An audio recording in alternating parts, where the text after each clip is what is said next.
Mr. Chair.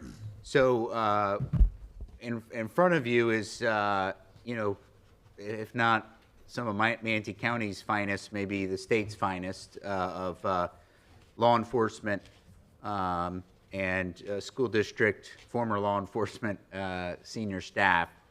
Probably represents, well over 100 years of experience, if you add it all up, of law enforcement and safety and security experience, and maybe each one of them can just mention a little bit of their background. But this is the team that not only protects us physically, security-wise, right, from internal, external threats in a physical way, but also in a safety way, right? And when we're talking about now today is mandatory reporting when it comes to the health, welfare, and safety of our staff and our children.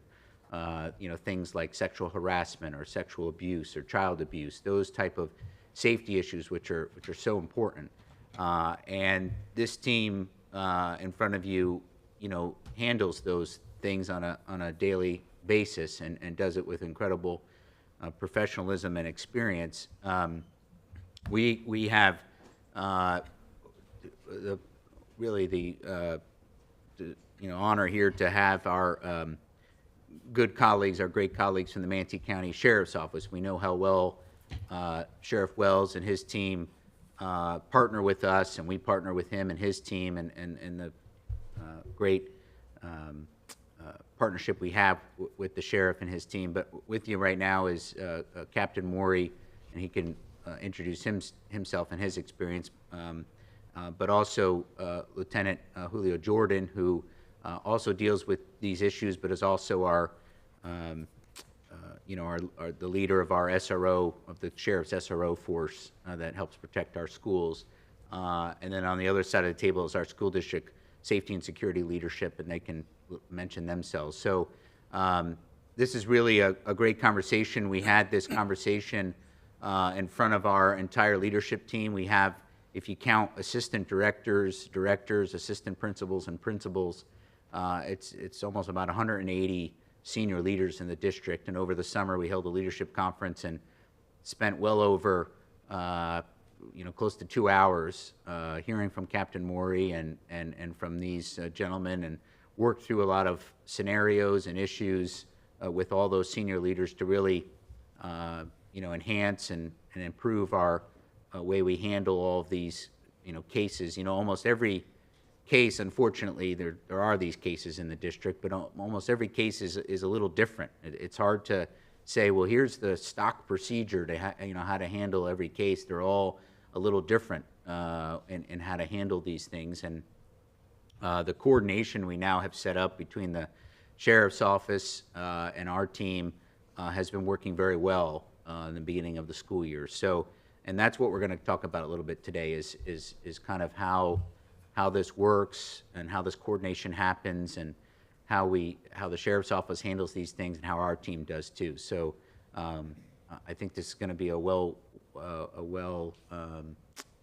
valued time together to do this today, like we did over the summer with our leaders. But maybe, Mr. Chair, before we start, maybe each gentleman can just spend a minute just telling them about their background and what they do in the district, and then Captain Maury's got some slides and is going to lead us through this through his presentation. So perfect. Maybe Mr. Cronus, maybe you can just say hello. Start us off. And yeah. Mm-hmm.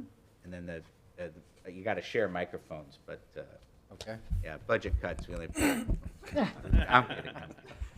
All right. My name is Steve Cronus. I currently am the threat management coordinator for the district.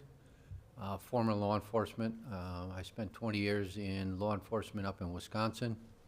I have about 11 years of experience in education as well. Part of that was teaching in a technical college environment, criminal justice program, and in a law enforcement academy.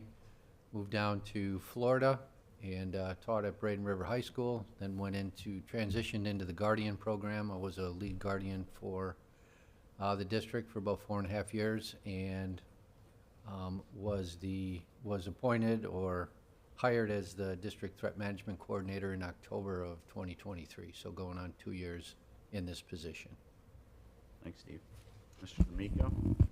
Paul D'Amico, you guys all know me, Chief of Safety and Security here for 6 years now, and I have 42 years experience in law enforcement, mostly a retired Orange County Sheriff, California, Orange County, and it was 5 years with the FBI's Joint Terrorism Task Force on the Al-Qaeda squad, and love being here, and it's been a learning experience. The schools are great, and I love this county. It's a benchmark all over the place. And I'm also a certified emergency manager through the International Association of Emergency Managers. So, Troy. Good morning. Troy Nelson with the District's Office of Professional Standards. I've been here in the district now 10 years, 26 years law enforcement up in Southwest Ohio before moving down here to Florida. When I first came down here, I started as the security manager for a couple years, and then 8 years ago took over managing the district's Office of Professional Standards. So I've been in this role now for about 8 years, conducting the investigations of employee misconduct, and then working closely with law enforcement when we have matters that broach into criminal. So. Thanks, Troy. Good morning. My name is Mark Morey. I'm currently the captain of the Child Protection Investigation Division at the Manatee County Sheriff's Office. I've got 26 years at the Sheriff's Office, and I pretty much grew up in Manatee County. Came here when I was 5, and then grew up, through the school system here, and great experience. So I have about 20, at the 26 years, I probably have about, I would say 85% of that is in investigations. So whether it's narcotics, I worked for our Office of Professional Standards for a couple years, and then most recently I've been, the last 8 years I've been in child protection. So up until 4 months ago, I was a lieutenant in the Child Protection Investigation Division. Well, actually, it wasn't the division at that time. It was still a component of our Criminal Investigation Division. But I led primarily all of the child crimes investigations in the county, so to include internet crimes against children. So during that time, I worked with the CPS back when DCF gave us a contract for the Sheriff's Office to lead the dependency investigations in the county. And so I got a lot of experience working, probably about 4 or 5 years with the civilian investigators. So, the reason I mentioned that is because I'll talk about that in my presentation a little bit. But about 4 months ago, the sheriff developed the Child Protection Investigation Division again, and he put me in charge of it as the captain. And then I volunteered or asked him if, for more responsibility, right? Because at the time, I said, I'm going to get bored. I've been doing the same thing for his lieutenant, so give me some more work, right? And he said, well, how about the school resource program? And I thought, what better place, for the school resource program than to be in the Child Protection Investigation Division? So it's 4 months. I brought Lieutenant Jordan here with me because he's got a lot of experience with the security aspect of it, but I've got a lot of experience with the investigation portion of it. So that's why, in case anybody has any questions about school security, he's probably better to answer it than I am, because I'm still learning that. So I look forward to making my presentation. Before I do that, I'll hand it over to Lieutenant Jordan. Hi, good morning. My name is Lieutenant Julio Jordan. I've been with law enforcement for 20 years, 17 with the Sheriff's Office. For the last 4 years, I've been in charge of the SRO unit, in reference to the security and our SROs at the schools. During my 20 years, I've been on specialty units, SWAT, sniper. I've been on the investigation part of the house, community-oriented policing. So I have a little extensive background when it comes down to like tactical stuff, and that has helped us quite a bit with the school resource officer unit.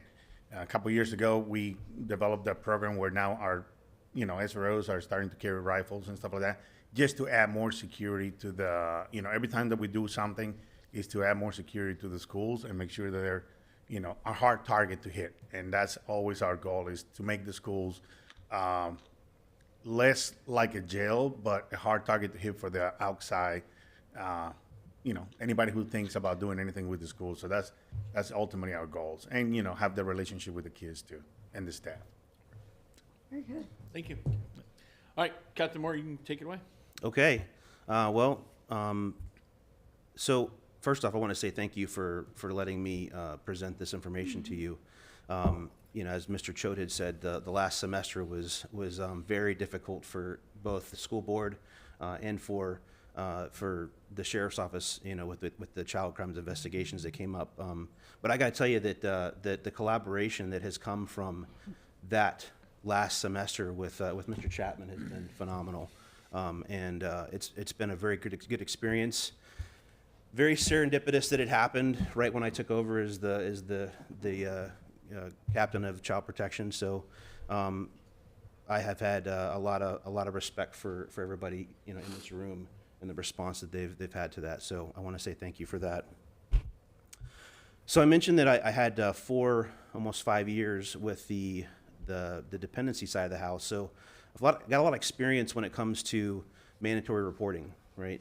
And some of the stuff that I'm going to present to you today is going to be my interpretation of Chapter 39 and how and when it's appropriate to report child abuse, right?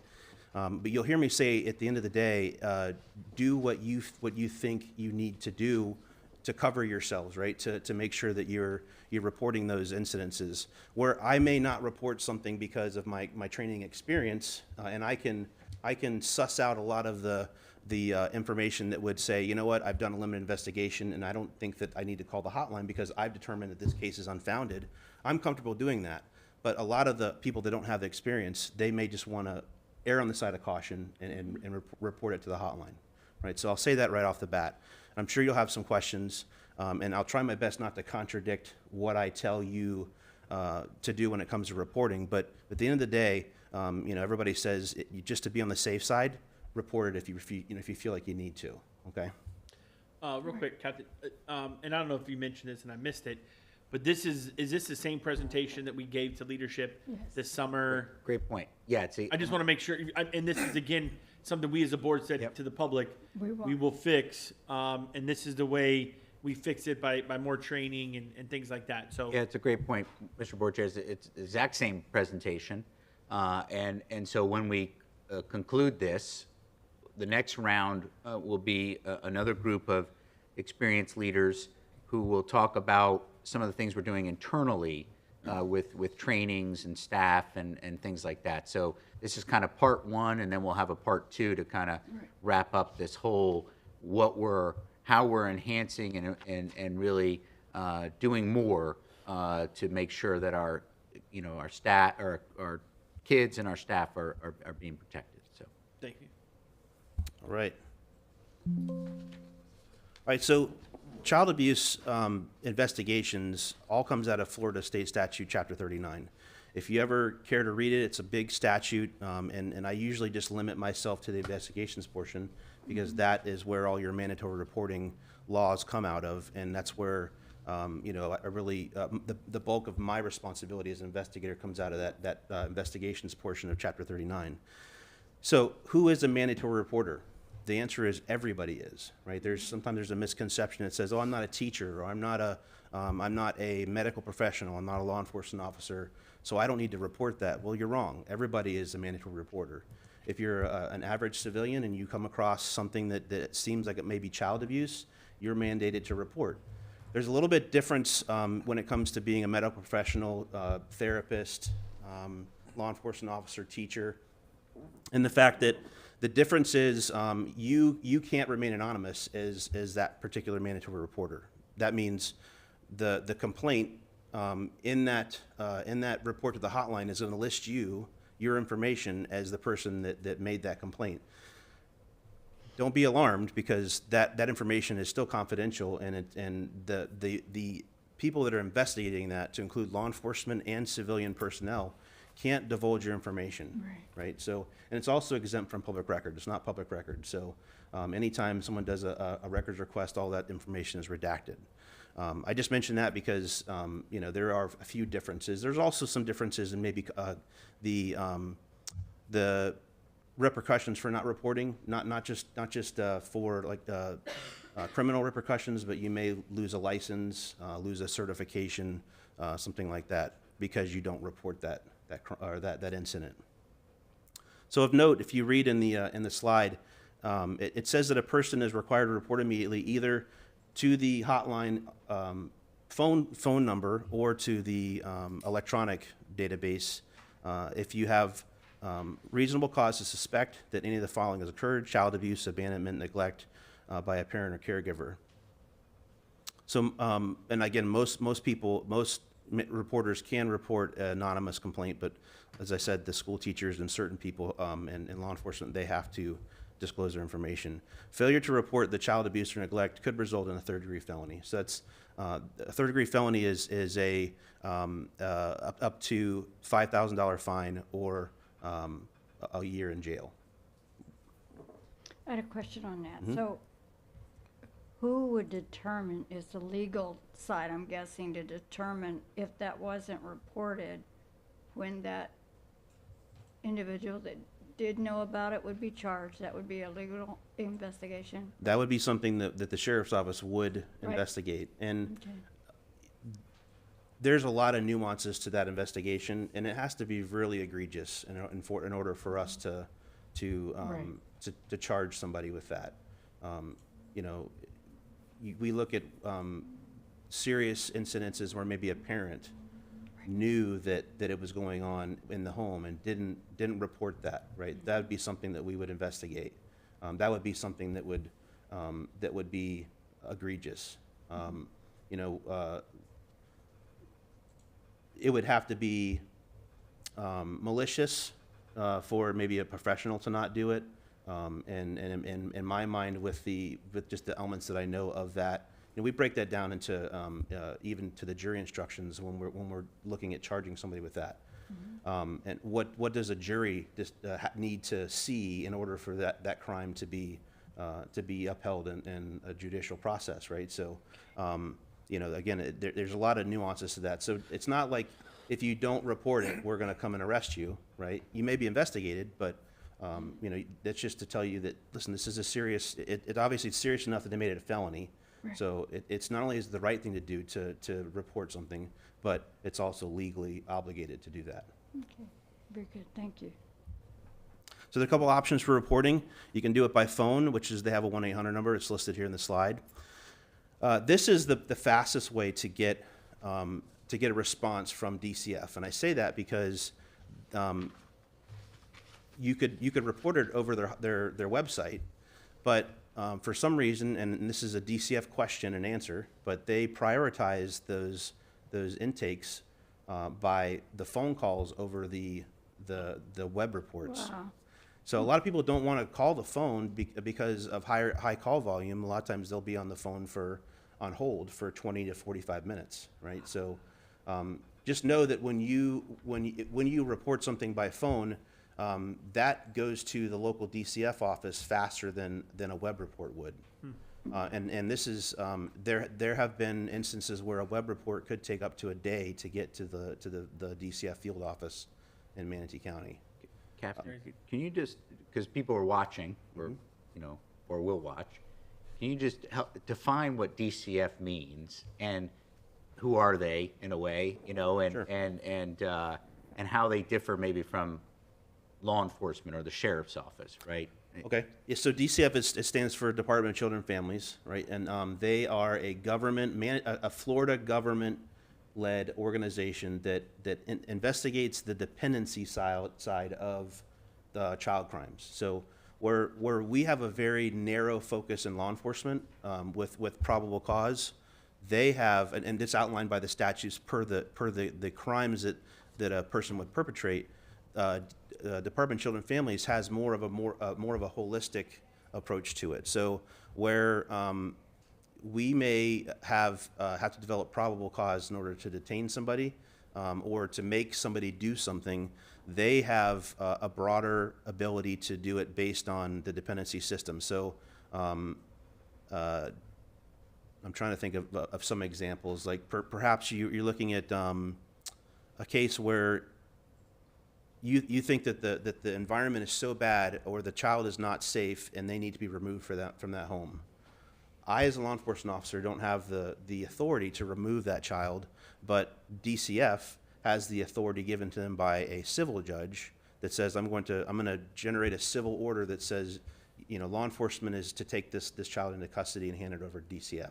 That makes sense? Yeah. So up until several years ago, there were 9 counties in the state of Florida that were contracted and mandated by statute to handle the protection investigations for DCF. Well, Governor DeSantis has since taken that back, and now all those duties have gone back to the state and Manatee County. The individual counties don't have any jurisdiction in that anymore, what we did before, okay? So, again, we have a lot of people, because I'm talking about school professionals. They're busy, right? So they don't have 45 minutes to sit on the phone and wait in a lot of instances. And I think there's a misconception that if I report this over the web, that in 5 minutes, they're going to dispatch a DCF investigator to handle that. And that's not the case, right?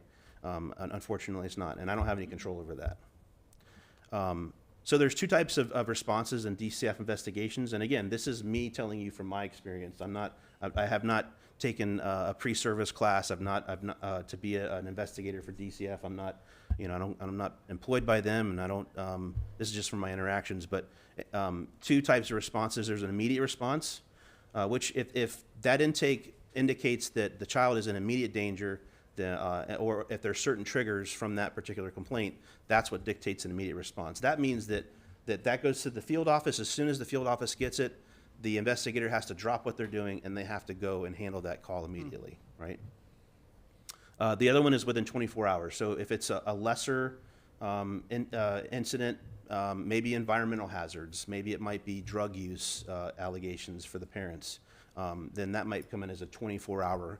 So that means that they have 24 hours to commence a case. And commencing a case means that's when they come out, knock on the door, introduce themselves, and they do their initial investigation where they have to see all of the children in the home, right? So even if there's one child that may be a question, and they have 3 or 4 siblings, that investigator has to see the home. They have to see all the children in that home within that 24-hour period of time. And I tell you this because there's been a misperception or questions as to why DCF will show up at school, just before the school lets out, right? And it's not because they sit around and they're drinking coffee and they say, oh, it's time to go do some work. They may not get that call or that intake until 11 o'clock in the morning. And if they're in the middle of another case, if it's not immediate, they have to wait till they're done and then they go commence that case. And when you're talking about the incidences of child safety where it's in question, a lot of times those investigators, they want to see the kid, they want to talk to him, especially if the parents, the alleged perpetrators, they want to talk to them before they get on that bus and go home, right? Because the allegation is abuse. They want to make sure that child is safe before they go back into the abusive situation. So there's always questions about that, and I'm always available to answer those questions of why do they do this or why do they do that. I'm always available, but just wanted to give you a kind of an overview of maybe that's the types of response. Not only that, but and I can speak just from my knowledge recently. DCF in Manatee County is severely understaffed. The last I checked, they were at 50% capacity or 50% staffing. So they have a hard time getting people to do the job, right? So that means their caseloads are higher, and they've had to have what they call tiger teams come in from other counties to help them relieve that stress. So if it's in that 24-hour period of time, and you get let's say the call comes into the hotline at 3 o'clock in the morning. Well, they have until 3 o'clock in the morning the next morning to commence that case. So if they don't get that case until 2 o'clock in the afternoon, and they're at 5 cases deep, then it's going to be a while, and there's some frustration because now they've got to stay out until 10, 11 o'clock at night just to commence that case, and they've already worked a 16-hour day sometimes, right? Yeah. So, but that I won't go any further on that. But so realistic requirements to call the hotline. I say that when in doubt, call the hotline, right? Yeah. If you want to break down the statute, technically, if I'm on patrol as a law enforcement officer and someone says, hey, I just witnessed a mother hitting her child with a stick on the corner, right? And so they're reporting alleged abuse to me, right? I go to the corner and I see a mom and I confirmed that she was the mom that they're talking about. I talked to the child. There's no physical injuries. I talked to the mom. She says, no, I didn't do anything. And I have essentially unfounded that allegation, right? There's no reason, because I've dispelled that information, there's no reason for me to call the hotline. But teachers and school administrators, they don't have the opportunity to do that a lot, right? So, there may be physical evidence, there may be electronic evidence, there may be other things that could support the allegations that had occurred. So that's why it's always important to call the hotline if it went in doubt. Any questions on that? If I may, real quick, and I told myself coming into this, I'm going to keep my questions toward school district related stuff, but I have to veer off already because I'm just curious. Just a really quick piece of background. When I first got on the school board years ago, I'd resigned my teaching job, so I was looking for something to do on the side. So I actually applied to be a CPS caseworker. Captain Romano was leading the team at the time. Is he retired by now? Is he still working? No, he's a district captain now. Oh, okay. Yeah. Wow. Okay. Well done, Captain Romano. He was my captain when I started, yeah. Okay. So, so I went through the training, and we got to the part about the rotating schedule. You work, you have 5 or 6 days on, and then you get a couple off, and I said, yeah, I wish I could help, but I just can't. I can't make that schedule work with my school board, schedule. So this whole, even not just the school district side of the house, but on the law enforcement side of the house, is very interesting to me. But I say that to ask this. Even back then, there were cases where either divorced or separating parents would call CPS on each other. And I'm just curious, just completely false, and your story about this mom in the corner is what clicked it in my mind. And I'm just curious, what part of that workload or the calls that come in, and just from Manatee County, how much of that is frivolous or fraudulent, just completely made up claims against parents or a spouse Retaliation. or ex-spouse? Yeah, I mean, I don't have a solid percentage for you. I mean, I just can tell a you that general I feel. could tell you there's a lot, right? There's a lot, and it all starts with that initial report. And the only reason I say that is because, God forbid, that there's been 3 frivolous complaints that have come in before, but the 4th one is an actual Right. abuse case, right? So we treat every single case like it happened until we can prove otherwise. So that means that there's no diminished response in that. If an abuse case comes out, the CPIs, the protection investigators with the DCF, they go out and commence that case, even if it's the 5th, child custody case. That's what it ends up being. They go out on every single one of them, and then that report is generated. A law enforcement officer generates a report, and then we investigate it as well. Because, like I said, God forbid that 4th or 5th case is an actual abuse case, and we were lulled into a lesser response because of the prior allegations. So, but to answer your question, I don't have an exact number. Yeah, there's a lot of them though. There's a lot. It doesn't outweigh the amount of cases that come in that are legitimate abuse cases. I would say there's probably less of the frivolous ones than are actual abuse cases. And is there any culpability, like if there is a pattern of false cases, I understand everything gets looked at, but at a certain point, if it's the same reporter who's making I don't want to say false, but whatever the word you want to put in there, frivolous or false claim, is there any legal culpability for continuing to make false reports? Yes, there's a statute against false reporting, and we work cases for those as well. And we have charged parents if we can clearly prove that it ends up being a harassment issue. We have charged some parents for making those false reports. Okay, interesting. Thank you. Just curious about that one. Yeah. Sorry, that'll be my last tangent. I promise. No problem. Promise It's not my not board an issue. colleagues. Oh, no, you're okay. I have a question Yeah. real quick, please.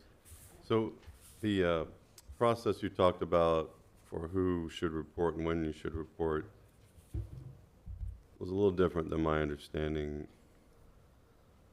If you suspect something, I thought you were required to report it. But then I heard you kind of say something effective, unless you think that you've looked into it and you don't think there's anything to report. That's kind of a fuzzy standard, right? That's where it sounds like a contradiction, right? Yeah, right. The only reason I mention that is because we have had issues with school administrators that they'll say, well, I didn't call the hotline because I was able to prove, or I was able to unfound the Right. case, right? And if you break that down, okay, well, was there physical evidence? No, there wasn't any physical evidence. Was there statements that would contribute to that? No, there was no statements. Was there electronic evidence? Well, there may have been, but it's taken the sheriff's office 6 months to go through that, because the administrator could not process that. They don't have the tools of the training, right? So in that case, you would not be able to unfound that case, and you would be required to call the hotline. Does that make sense?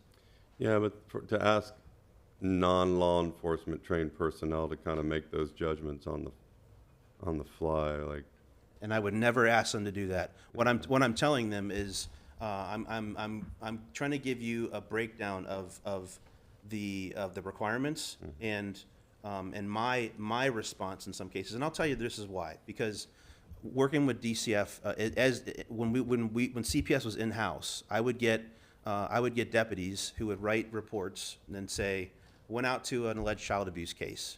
I was able to determine through all investigative, routines that were available to me that this is unfounded. And so then CPS/DCF would come to me and say, why are they calling this in when they have clearly, it doesn't fit the statute, right? Because the statute says that a person is required to report immediately to the Central Abuse Hotline. If he or she knows or has reasonable cause to suspect, right? So if you as a school administrator say, I've done everything I can to investigate this, and I don't feel like I need to call the hotline, that's your call. But at the end of the day, if your procedures and your internal ethics tell you that you're going to call. There's no repercussions for not calling, right? But there is repercussions. I'm sure there's no repercussions for calling, but there is a lot. There's criminal repercussions for not calling, right? So, at the end of the day, when in doubt, report it, right? And I'm not trying to muddy the waters. I'm just trying to tell you this is how law enforcement perceives it, right? But we have tools that you guys don't have. We're able to resolve those cases before they even go to the hotline. the other side of that, and I can understand the administrator's point of view to some degree, although they probably should err on the side of caution, is that they're going to accuse somebody of something and then that just blows up into a big problem. And apparently a lot of times we do have unhappy parents for whatever reason that don't like teachers and principals' decisions, and so then, and now you're, yeah. Well, that's why I think that this collaboration is so important between the school board and us. Mm-hmm. Use us as a resource. If you have a question about, hey, this is what happened, what should I do? Yeah, okay. Yeah. Call me, No. and I'll tell you, yeah, you need to report that. And listen, you weren't alone in this at the end of the year last year, right? There was some Right. there was some procedural errors on our side that I addressed with our staff to say, listen, don't wait for somebody else to call the hotline. You call the hotline too, right? And if 3 people call the hotline about the same thing, they're not going to get mad. They're just going to take 2 of those and they're going to go, okay, we're going to combine it all into one, and the response has been initiated. So who should administrators, any mandatory reporter, contact? Because I think some of our administrators have thought, well, I talked to the SRO, which is a law enforcement officer, and we worked through it, and we didn't seem to think there was anything there. Is that the right procedure, or do they need to call downtown to your office, so to speak, and talk it over, or what's the right procedure? Because you said talk to somebody about it if you're unsure. Well, who is the right person to talk to? I'm gonna cover that in the next slide. Okay, Yeah. great, all right. Yep. Thank you. So we've talked about the mandatory reporting aspect of it, right? But I wanted to give you some insight into law enforcement investigations in the schools, right? And a lot of this information has come from my own interactions dealing with the investigations in the schools over the last 7, almost 8 years. Okay, As you guys know, the role of the resource officer is primarily school safety, right? It's a no-brainer. But kind of the more holistic approach to everything, and what I see is probably one of the most important things, is building relationships with the students. If you guys ever go out to the schools that our SROs are at, you'll see these guys out, they're high-fiving kids, they're, talking to them, asking them about, how's your parents doing, how your siblings, and it's something that you cannot replace the value of that when a resource officer sees someone as an adult, and they come up to them in a crowd and say, hey, you remember me? I was one of your kids at school, right? So those things you cannot undervalue, and so those are some of the most important things. But one thing that I've shared with the SROs recently is that don't forget that you are a law enforcement officer, right? And if a crime is alleged, you're the first person to contact that, and you are the first investigator that needs to start working on that investigation, right? So to answer your question, a lot of those, what I've instructed the SROs to do is, anytime there is a crime that's brought forward, in this collaboration with the school administration, they need to ask the question, what can I do to help? What do I need to do to help? What's my responsibility? And a lot of that does end up triggering an investigative response by detectives, right? There are some cases, you look at maybe child-on-child battery, simple battery, things like that. Those aren't things that detectives need to get involved in. Those are things that can be resolved by a law enforcement officer, the school resource officer at the school, right? But not all schools have school resource officers, so that's why I always, you'll see in the following slides, that it's important to make sure that if a crime is alleged, to make sure you let a law enforcement officer know. And a lot of times that comes from the ones that are in the schools. Hey, it's really easy. You got a built-in police presence there. This is what happened, right? So the investigations in the schools, what does this look like? Child abuse investigations, those are a big part of it. DCF coming to the door and commencing those investigations. We also have child-on-child offenses. Sometimes you have a sexual battery that occurs in the school, a child-on-child sexual battery. Sexting crimes, transmission of exploitation material, sextortion, proliferating exploitative images of a student to other people over social media, right? All those things happen. God bless cell phones and social media, right? It's made it overly abundant, the ability to do that, and it's made a lot of issues on the investigative side. It's made it really hard for us, but that's the reality, right? So, and then you have child sex abuse investigations, and a lot of times that's including involving school staff, or at times, I should say, not a lot of times, at times. And then other crimes where the student is a victim, maybe where accidents where children were injured. And I referenced a case that happened a couple years ago where there was a small, I think it was either a VPK or a kindergartner that was in a classroom, and one student pushed a bookshelf down onto the student, and he ended up breaking his arm, right? We're not going to charge a 5-year-old for pushing a bookcase on somebody, but it still needs to be investigated because a serious injury occurred, right? So in all of these cases, and this goes for especially child crimes cases, MSO's criteria for prioritization of investigative action is, we always look at, number one, is the victim safe? That's the first thing. And then we also look at preservation of evidence. Is there evidence to preserve? So a lot of times that is your electronic evidence, your physical evidence. If a sexual battery had occurred, we could get physical evidence if it happened within 72 hours, right? So that comes from your SANE exam, a sexual assault exam. So those are important. So if those come up, we want to know those immediately so that we can say, okay, can we get them into a hospital to get an exam? When a student discloses a crime to the staff, it should immediately be reported to the SRO or other law enforcement officer. I mean, look at it this way. If your administrators report it to a law enforcement officer, it's no longer their responsibility, right? They can shift their mindset to the safety of the children at that point, which I'm sure is on their mind first and foremost. So once you hand that information off, I always say don't be the last person holding a secret, right? So once you hand that off to the SRO or to law enforcement, let them run with it and take care of it. But we can't do that if we're not alerted to that. And I say that because there have been cases where we have had we'll be investigating a crime, and we'll have other teachers or other parents come up to us and go, well, my kid reported something to me 6 months ago, and I went to the school administrator and I told him that this teacher was acting inappropriately, and the answer that they gave me was, oh, that doesn't sound like something they would do, and it wasn't reported, right? So whether that actually happened or not, I don't know, right? I don't have any proof of that.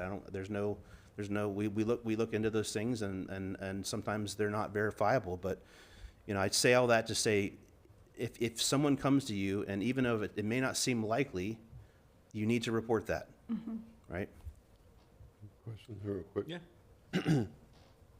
So I thought I heard you just saying, correct me if I'm wrong, you said something to the effect of, once you've reported it to law enforcement, then you're no longer responsible for it. Did I hear you? I'm talking about the investigation portion of it. Okay. You're still obligated to call the hotline, right? But I'm talking about the criminal aspect of it, not the dependency side of it. Okay.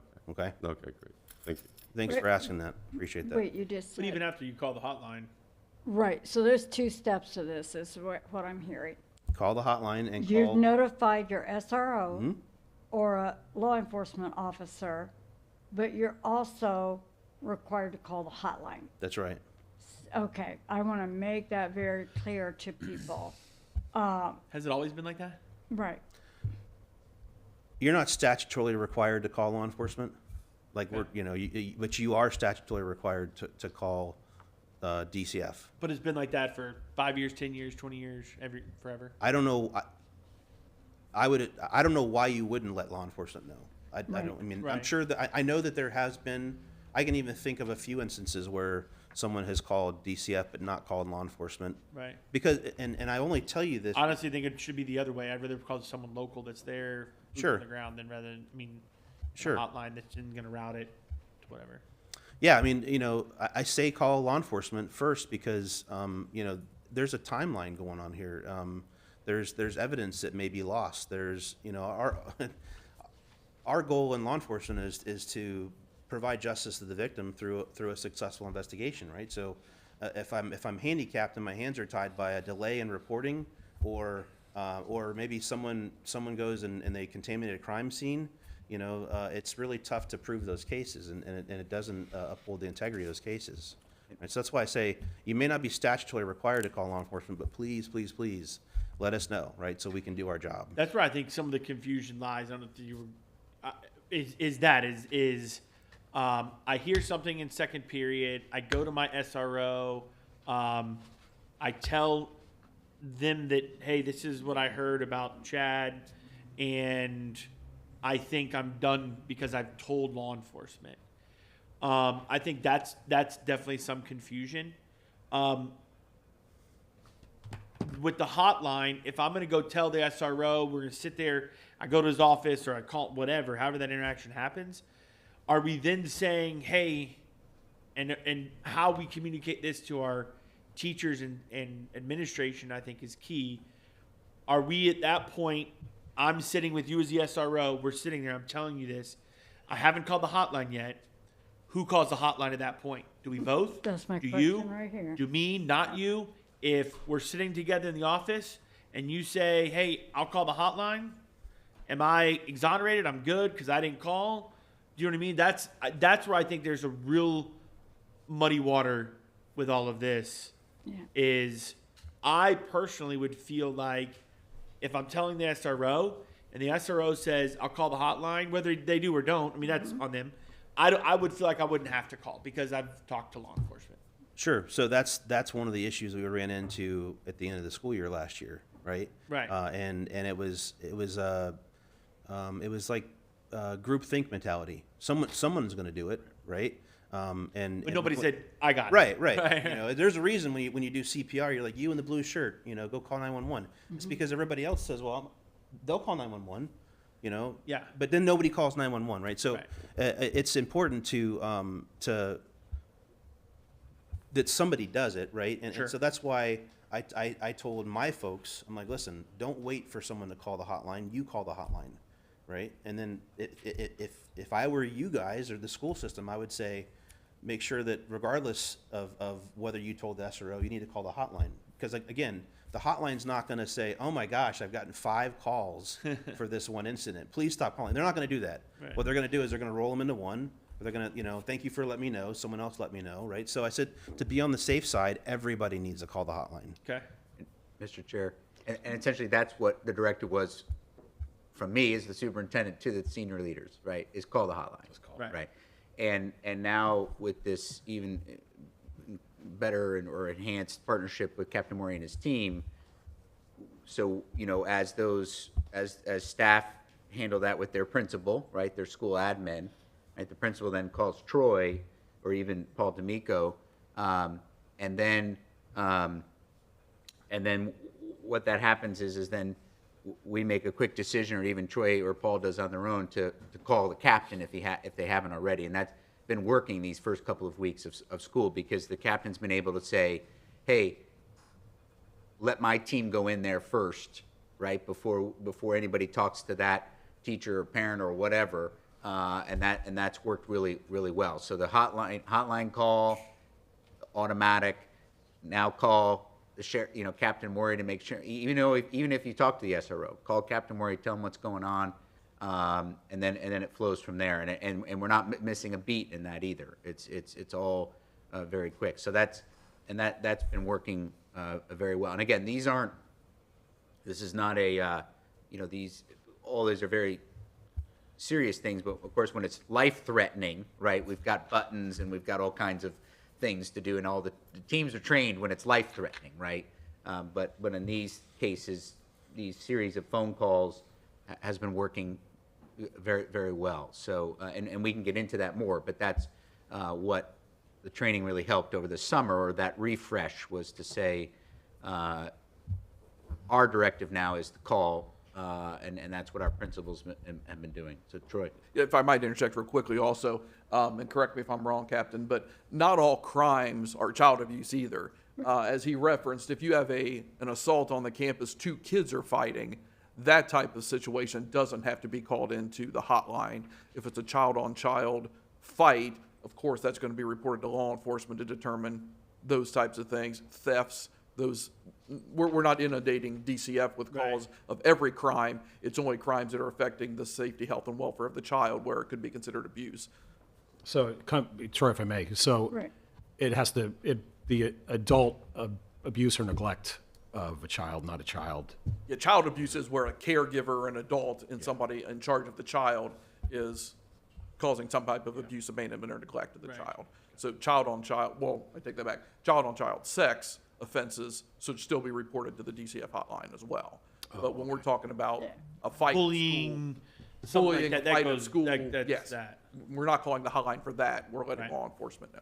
Oh, interesting. Okay, glad you said that. Yeah. Thank you for that too, because that's what I was gonna go to.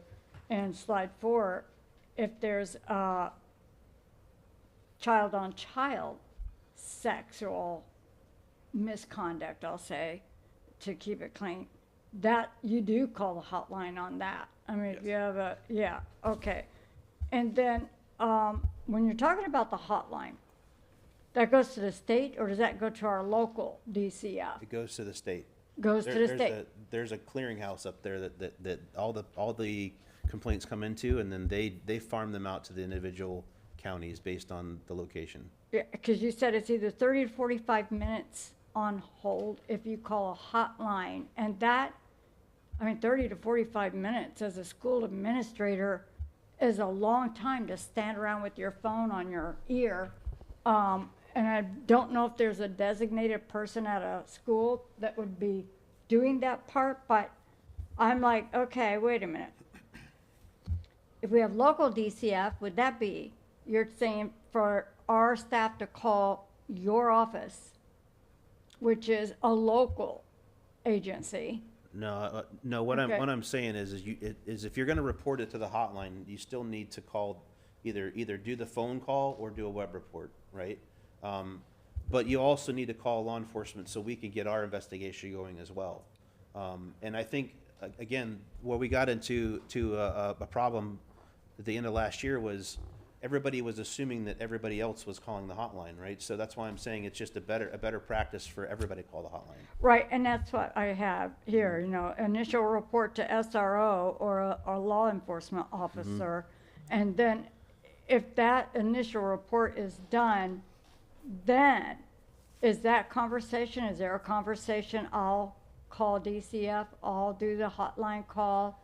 Is that when they're established who does that call? Or are you saying the law enforcement, SRO, and the administrator all would be reporting to the hotline? So you have three people or two, potentially three people calling on the same case. I'd rather 3 than nobody, right? Okay. So that's why, and again, I can't control what your school board people do. I can only control what my people do. So that's why I tell them, we need to call the hotline. Right, okay. Don't- I just and I want to would love- make that clear to Yeah. our people and anyone out there that it doesn't matter. It's still up to you to call, no matter if there's 10 people. You got to include, okay, even the parents might be calling the hotline. Yeah, that's true. Right, so there you have even more on the same case. Yeah, I would So love my- to I would love to say that there's a conversation that says, hey, I'm gonna do this, I'm gonna do that, but there's not, right? It's So- not, right. So my question is, Superintendent, We is have, we're doing policy to make sure this is, I know we did the training, you're but we spot on, also- Mrs. Spray, and that's part Right. 2. We're going to talk about that in part 2. okay? When Dr. Britton and Deputy Superintendent Jensen talk about our enhanced procedures Right. and what we've now been, refreshed everybody on. Because remember, and the captain's mentioned this a few times, we're talking about principals who have been in this business, right, for 20-plus years. Right. They've been used to thinking the sheriff is the same as CPS. Right. Right? And you see the really cool Manatee County green uniform, and you're thinking, I got it all taken care of. I got law enforcement, CPS, check the box, right? And now, just in this last year with this switch, not like they're forgetting. It's just we're that's why we're talking about enhancing our procedures, refreshing our procedures to make sure we're getting everything down No, pat. we have to change our thought process on how we. Yeah, a handle little that bit. now, so- Yeah, and it doesn't mean that we're doing less of a job of protecting children, right? It's Right. just when you're a high school principal with 2,500 kids on campus and there's a lot going on, you have to take that extra moment to say to yourself, I got to call the hotline or get an AP or a dean to call that Right. hotline while I'm continuing to run the school. So And that's where, to your point, who's calling 911, who's going to go get the AED? Yep. You have to establish those things. and we'll talk will about be that in part right, 2. Right, Yep. okay. And also, Mrs. Sprague, just to clarify that too, we instruct all of our staff to call the hotline. Captain Maury referenced you can do the online report, but if it's involving our staff, where there might be an allegation against one of our staff, even though they may be on hold for 45 minutes to an hour on the hotline, we want to know that immediate whether or not the case has been accepted by DCF, because then that triggers us to remove staff members from being around students. So anything involving our staff, we always tell our administrators, even though it may be a lengthy process, somebody has to be on that phone so we get an immediate acknowledgement whether or not DCF is going to be taking that case. So is our staff on DCF calling? We've reported to the sheriff's department, but they also have to report to leadership as well. Yeah, oh yeah, I mean, Yeah, Yes. if okay. a day in the life of Troy Nelson is, principal call, unfortunately, but, just the Right. way the world works is principals are calling him, calling in, hey, we just had this incident, here's what I did. Troy will say, okay, do this, do that, I got it. And then, he'll usually find the superintendent right away and say, here's what just happened. I'm gonna go here, I'm gonna do this, we're gonna call Captain Maury if that is involved, boom, boom, boom. And then usually Troy goes out to the school to figure out what we gotta do next, right? And then we can talk about that in part 2, but that could be, removing somebody right away, right, and taking them away from the school and reassigning them. It could mean all kinds of things. It Right. could even mean the sheriff's coming to arrest somebody, right? So, but all of that is happening in real time, very quickly, several times a day. And so that's part of this whole process that's worked. But I just want to make you aware that we do call the hotline. We just don't do an online report. Good, Because, yeah. as the captain said, it could be 48 hours before a response comes back in from DCF at that point in time. And I'll tell you too, a lot of times, if it's a serious case, and we have, and law enforcement is notified about it, we have a very close relationship with the local DCF office. So I'll call the supervisor and I'll say, hey, we have this case to come in. We called a report in, an intake was called into the hotline. And they'll say, okay, if you called it, you called this in, or this has been called in, we'll go ahead and have an investigator go out immediately, right? So, you know, that's usually for like death cases and things like. But if there's a serious case, you know, we have them on speed dial. We call them up and say, hey, we're going out to the school. Wonderful. You know, think it'd be a good idea for you guys to send an investigator out. They're like, no problem, we'll send one out. So That's great. That's the other comment I had on here, is we've established really good relationships yep. with everyone in that arena. And to your point, DCF is understaffed.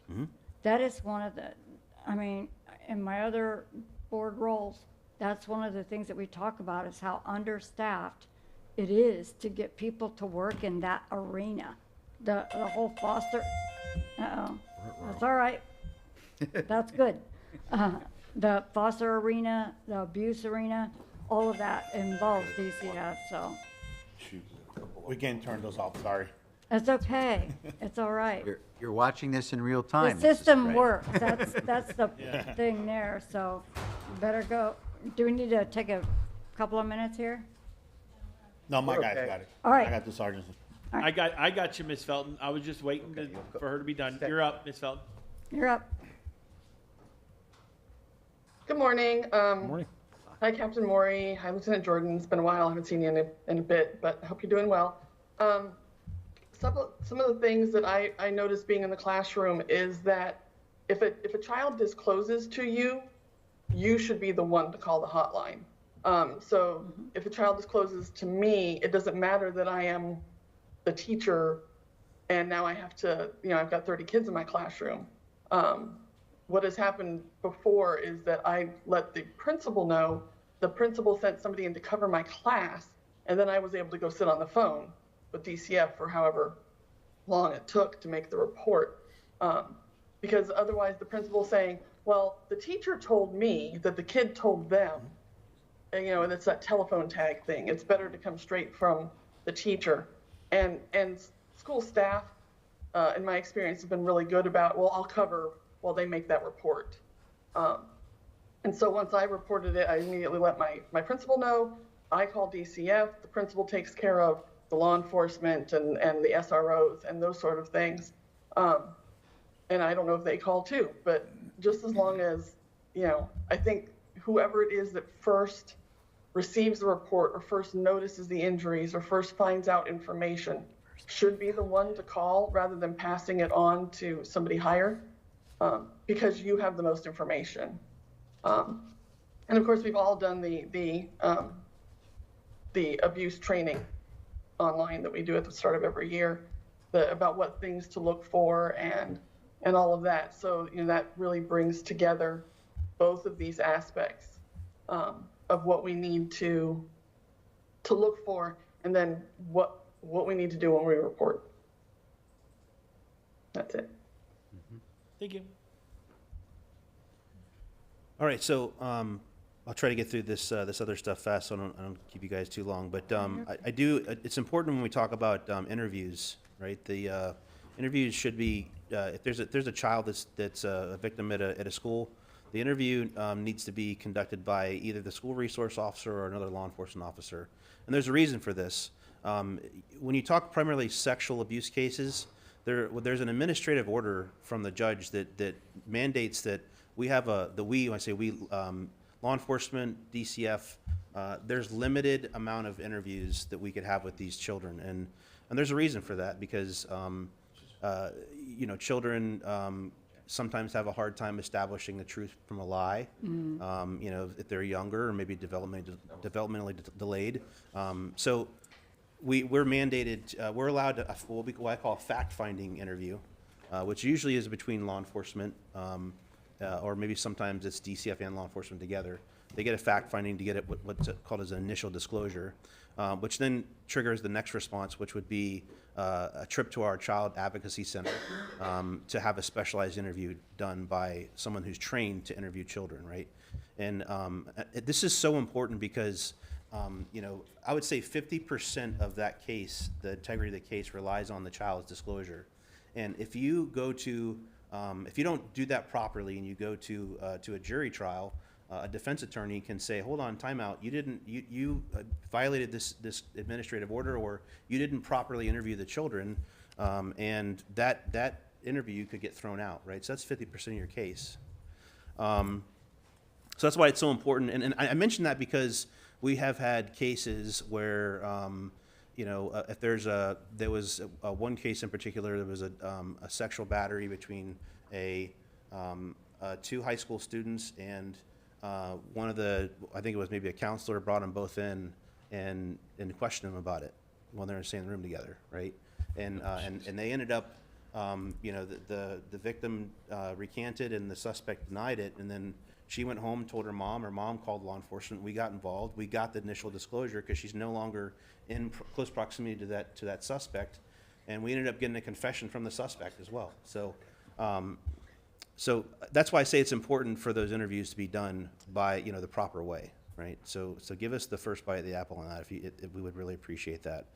So when we talk about the investigative process too, in addition to the disclosure, we have what's called a +1, right? And that's not a law enforcement term. That's something that we call at the sheriff's office that says, okay, you have a disclosure, you have an allegation where a child has said that this has happened, and then your +1 would be something like maybe a suspect confession, physical evidence, video evidence, electronic evidence, other undercover techniques we might use in order to have that +1.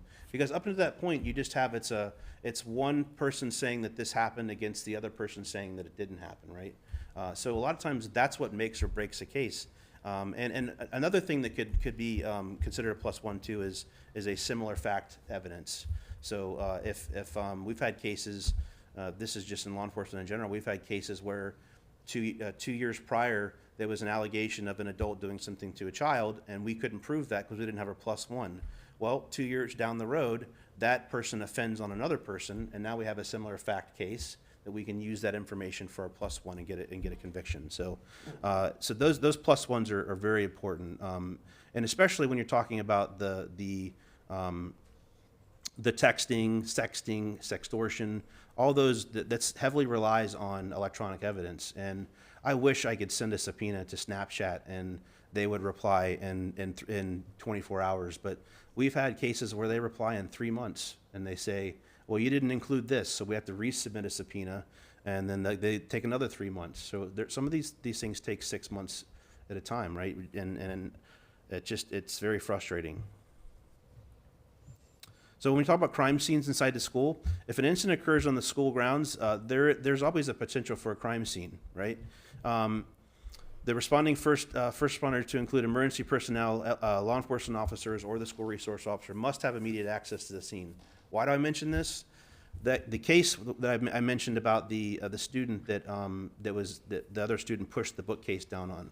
Well, we had the initial responding deputy showed up to investigate, and they weren't allowed access to the classroom. You know, they basically locked the door and said you can't go in there, right? So I'm watching the body cam footage from that, and eventually we were able to work it out. You know, they called the administrator called someone at the school board, and they said, yeah, let him in. Well, by the time they let the deputy in, there's 6 people walking around in this crime scene, right? 6 non-law enforcement people walking inside this crime scene, and I have no doubt in that case that there was an accident, right? But what happens when a parent says, I don't trust that the teacher didn't do this and pushed and broke my kid's leg on purpose, right?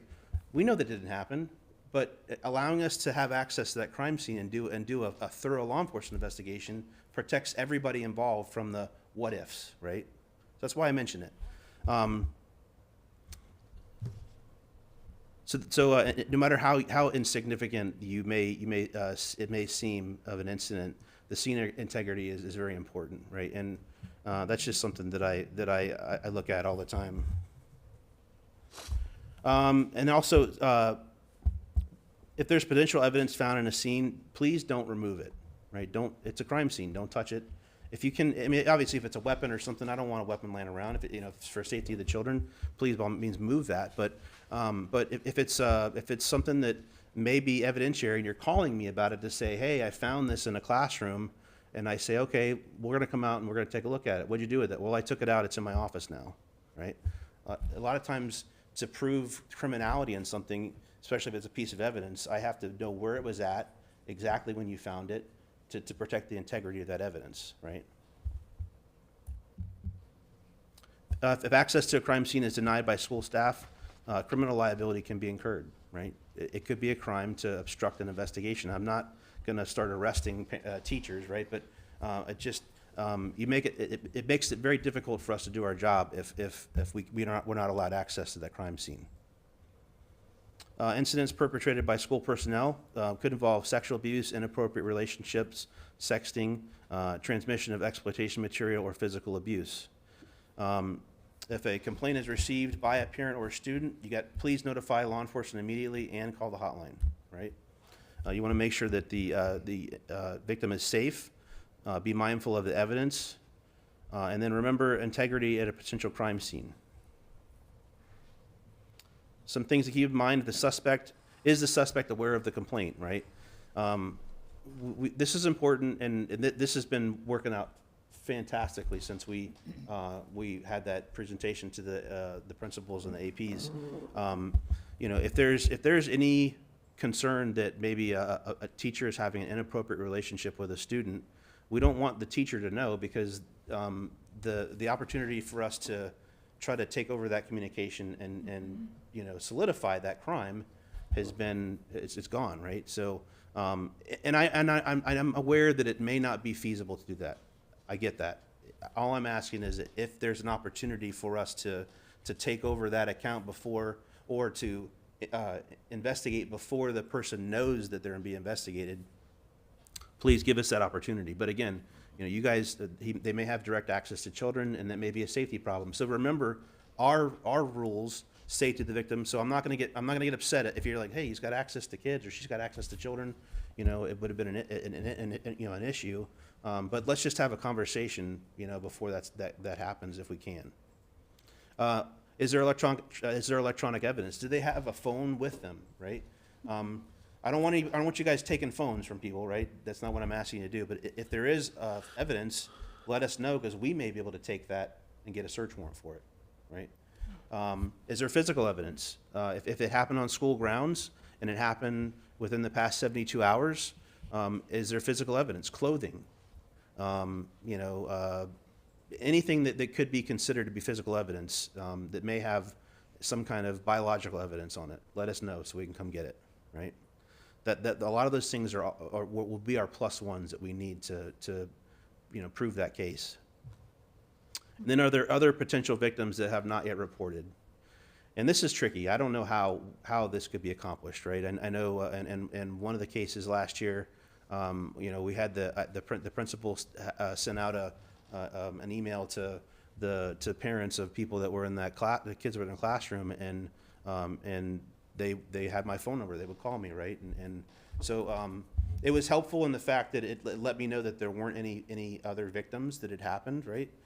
But that's something that would probably be kind of strategic on the part of law enforcement and school personnel to say, hey, how do we ask that question? Were there other potential victims that were involved? So, any questions so far? All right, so in conclusion, when it comes to reporting an incident of child abuse, neglect, or abandonment, when in doubt, report the incident to law enforcement, report it to the abuse hotline. And then regarding investigations at school, once the victim is safe, please notify the school resource officer or the law enforcement officer. If a scene is identified, leave it for law enforcement to investigate if you can. A thorough, objective investigation leaves very little room for criticism, and it protects the school board It protects the victim, and it protects law enforcement as well. You know, someone mentioned that we have a lot of unhappy parents, right? And I have unhappy parents that call me all the time to say, I think this should be done. And I make no bones about it. If there is no crime, I tell them, listen, this is what I'm allowed to do according to the statutes. And that's the reality of it, right? I say all the time, if creepy were a crime, we would have jails that were overflowing with people, right? That's the reality of it. So, any questions? Does Ms. Felton have a question on there? Does she hit her hand up? No? Okay. Nope, I'm good. Thank you. There's my information if you need it to, by the way. Awesome. Thank you. Yeah, thank you very much. And I know you were on vacation, all that, so I really appreciate it. I know you got to get out of here. So thank you for coming in and well, thank you for everything you do, regardless whether you're coming in or not. But also what you did for our leadership, and I think it was just great to have the public know, the steps we took to have our leadership, reinforcement and of what's happening and what they need to do as far as reporting and those standards. I really appreciate it. And you're free to go now, back to vacation or to vacation. Thank you. Hopefully you enjoy it. Yeah. Yeah. I'll go on vacation with you. And what you saw, just with people watching, that sound was our Centegix alert system. And you noticed all our phones went off because someone at a school, actually multiple people at one school, pressed their button. Right on our badge, we've got a Centegix alert, and you press it. You're supposed to press it 3 times if it's a medical, but obviously if something's going down, you're pressing it like crazy, and that's what just happened. We had a few people at one school press it. That's why you saw a few of the people leave. But you also saw Lieutenant Jordan's phone went off too, which shows that our system is connected to law enforcement, right? Yeah. And you saw Paul get on the phone, Derek get on the phone, and they, within probably a minute or two, realized that it was something that thankfully our staff reported, but it was nothing. It was one of our own people wearing something that looked suspicious, but it was probably just because it was raining or something. But anyway, but it just you saw that coordination, at least on the security side, how fast that happens, right? And that wasn't planned by us. And that was not planned. So so that's how well this is working. And now we've got even a system now where when the Centegix, well, soon we will, in a matter of weeks and months, when that goes off in the 911 center in the county, they'll have access to the cameras in that school immediately. Right. And wherever the badge was pressed, those, well, I shouldn't say more, but essentially, there's even more stuff going on to coordinate behind the scenes to know exactly what's going on in a school. Even more coordination. So it's pretty impressive, and that's why that's why I have the confidence in saying that we have, if not the best system in Florida in this, not only partnership with all of our law enforcement agencies, but the systems behind the scenes that have been built, both IT-wise, but also, as you've just seen, in human-wise, in this connection. But and I think Lieutenant has a... Yeah, just to add, so the sheriff took it a step further, and he mandated all supervisors to have that app in their phones, which is go off. So when mine going off, every supervisor there, whether they're off or they're working, and the sheriff's opinion was, you see how fast we got it. Well, if one of our supervisors happens to be around the corner, by the time it gets to our 911 and gets to our dispatch center, we get dispatched, it may take, I don't know, about a minute and a half. Our supervisors are getting it right then and there, so they're dispatching people over the radio without our dispatcher even having to do it. They'll do it eventually, but we're heading that way before we even get the information of what's happening. And that was a step that the sheriff decided to take just to increase the time response, or the response time. Okay, I got a question on that. So the Centegix was pushed. Our staff responded. I mean, it was almost simultaneously when your phones went off. What's the response? How did you get the response that it was just a simple issue? Yeah, and- maybe Paul, just, what's the, I shouldn't use the word, I was going to use the TRIGGER word. what is the mechanism between, how does law enforcement send the cavalry and not send the cavalry, I think is, We- Right. go ahead. Real Lieutenant. quick, because ours is, when that goes off, we send 2 deputies and a supervisor, licensed sirens, no matter what. Okay. That's our original response. And we downgrade usually what happens is I'll call Pat Bartholomew or I'll call Paul D'Amico, and by then they already contacted somebody at the school. But in the meantime, there's 2 deputies and a sergeant going licensed sirens. And then I get on the radio and I'll downgrade their response after I talk to them. But then Paul will let you know what they do on their side. And then from our side, the first thing to do is get a hold of somebody at that school to find out if it's real. We need to know right away, even Right. though they're rolling lights and siren anyway. So what I had to go, and Dr. Breslin and I got a hold of the principal, at least the assistant principal, and to call them back. Because they're running, they're busy. We're calling them, and it's hard to do that. We're trying to bug them, but we got to find out right away. So that's what happened today. Okay. They're just, we can even say it was a man with a hoodie walking around the mean- school, but it ended up being a custodian. It was literally though within Yeah. a minute, Yeah. But about a minute, we got Right. the alarm, and then within Right. a minute knew Yep. what it Yeah. actually was. And imagine what was happening on campus, right? That was a full lockdown, right? So that was a Sure. full lockdown, right? And For then somebody So then outside. you got our guardian, and you got leadership. So there's also all the procedures that are then happening at the school. So it gives you chills a little bit, right? To see it, Oh, yeah. to see it in action and how quick, and it gives you a good sense of safety that Yeah, we've got these. Awesome. And even 100 after we receive confirmation that it's false, we still then respond 1 deputy. Anyway, we're always going to respond to all of them and then confirm ourselves that it was false. The last thing we want is somebody holding somebody with a gun and Right. telling them right. everything's okay. And then We that don't goes take a on chance, our we'll go. Little report of what happened and who responded, what reacted. Yeah, okay. Great. Very good. thank y'all That was almost very perfect much. timing. We'll have you guys head on out, and then we'll get the rest of the team in. Thank you all so much. That was very beneficial.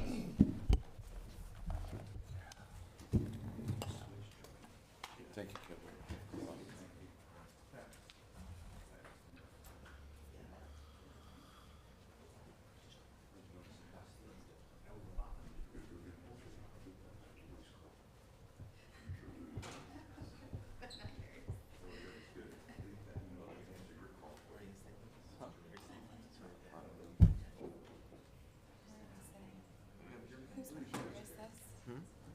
I don't know. Is that what happens? Yeah.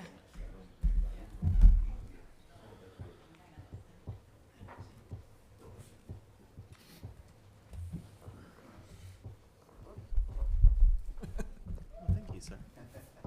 So, Mr. Chair. Yeah, absolutely. Take it over. This is panel 2. Troy introduced himself, Mr. Jensen.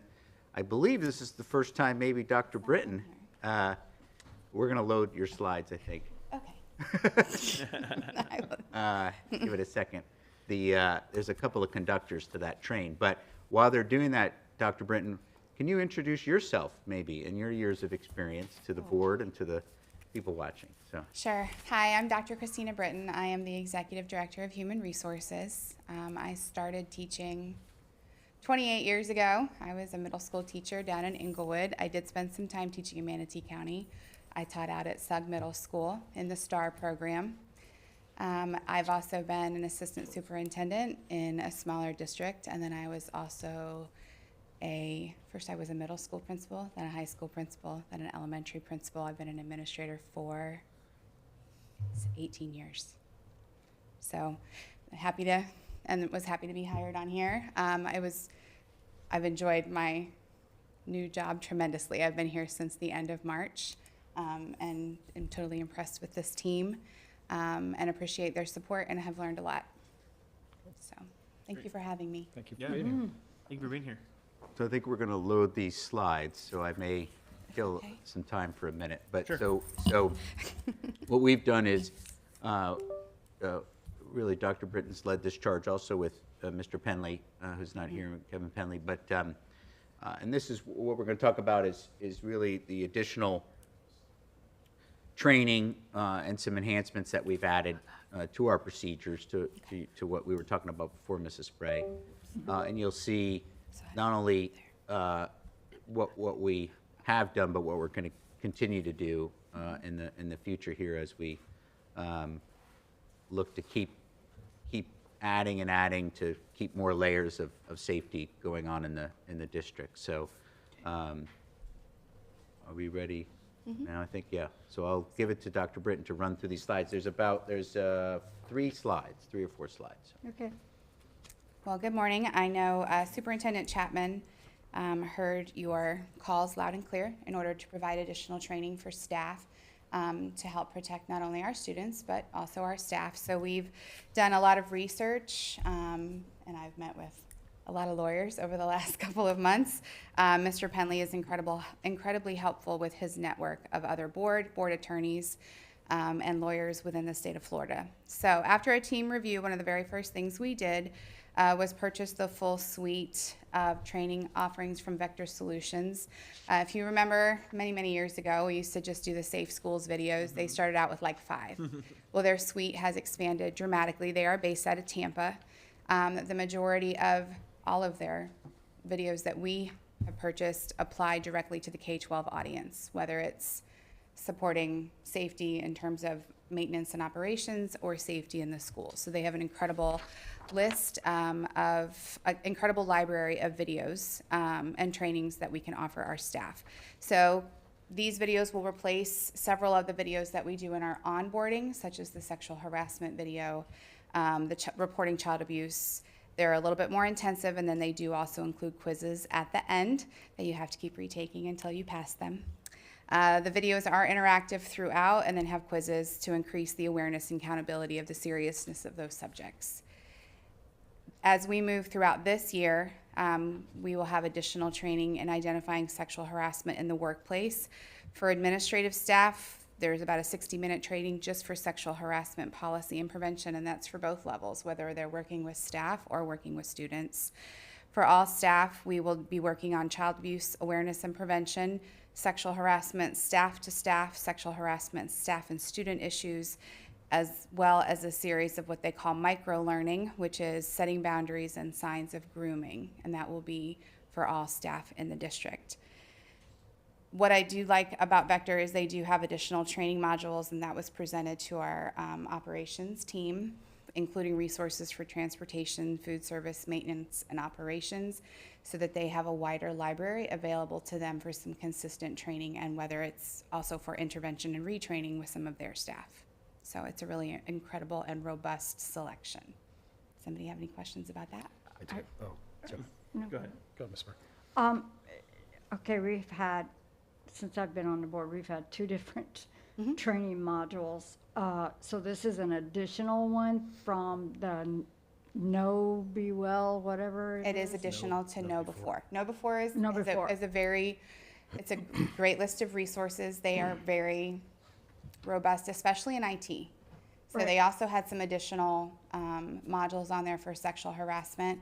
After the team reviewed them, and that team included Mr. Penley, myself, Mr. Clark, Mr. Rinaldi, Scott Hansen, we felt that this applied especially and was more effective for the sexual harassment side and the Okay. child abuse and prevention.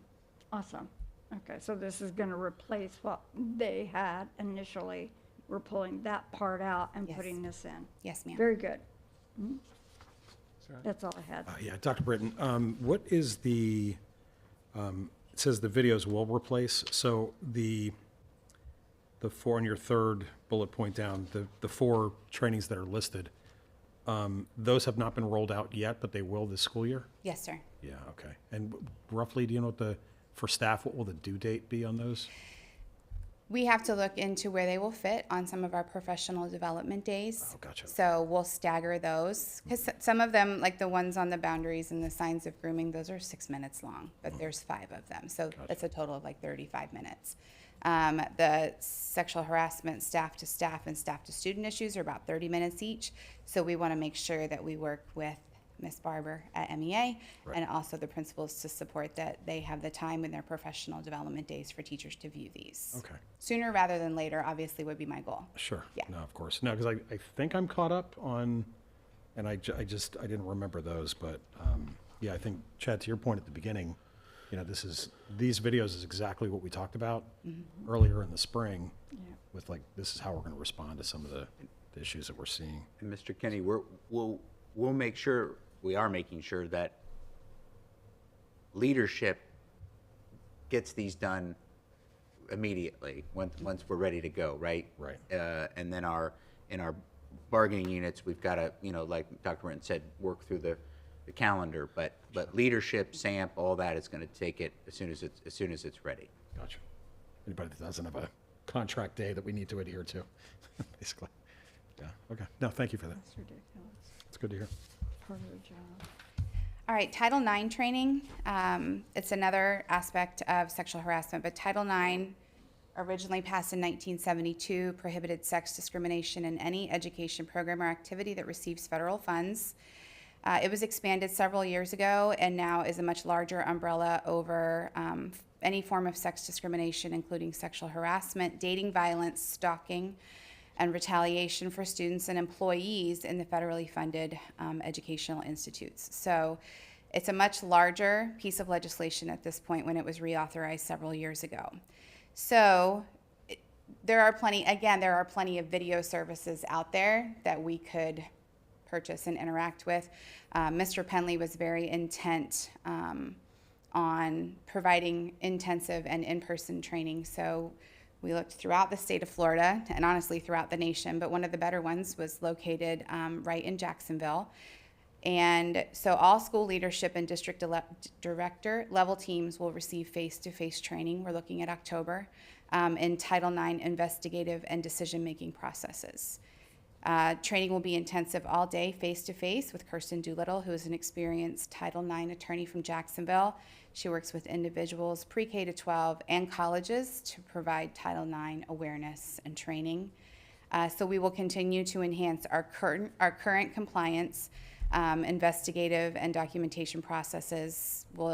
Very specific teams will be established both at the school and district levels in order to review these cases. Similar to kind of what we do for threat management. Everybody has an assigned role, it gets elevated, everybody reviews the case. Is it founded, is it not founded, and closes it out. So similar, but not exactly. So leadership staff will receive annual mandatory training, so we will keep up with it. Title IX got so big so quickly. I think a lot of school districts had to catch on very quickly, so we're bringing a great representative who has a lot of experience with it to meet with our teams. Very good. And I'm here to talk about some of the school-based operational changes that we've made or enhancements that we've made. And this speaks to some of your questions before, Ms. Spray, around like how do we know someone is called law enforcement? How do we know someone is called CPS? And so first, additionally, there's been even more training on top of the training that Dr. Britton outlined. We've shared social media guidelines, the SDMC social media guidelines with all schools and all teachers. Again, putting that in front of them, making sure that they're not engaging in inappropriate ways with other employees or students on social media. And also developed and presented a new code of ethics training for all school-based staff on the code of ethics and their responsibilities. And then these last two bullets are really about what you spoke about. One, Mr. Tatum, we developed a checklist because, our administrators, when they had this training in the summer as part of the leadership conference with Captain Maury and law enforcement, they were like, we really, as this is going on, what do I do first? What do I do second? What do I do third? And so cabinet and the principal supervisors worked together to put together a concise one-page checklist for our school administrators where, if this is the situation, here's the steps you take. If this is the situation, here's the steps you take. And then at the bottom, Ms. Spray, there's lines for them to document who called DCF on what day and time, who called law enforcement on what day and time. And then that's actually kept in a binder with that last bullet point that all schools have. And this has been an existing practice in our schools. Anytime one of these calls is made, the staff member who makes that report completes a form, and it's signed by the school administrator and maintained in a school binder. So we have records of all of these incidents so that we have a paper trail and a system of checks and balances to make sure that we're checking all the boxes on that checklist and doing what's right for employees and for kids. That's perfect.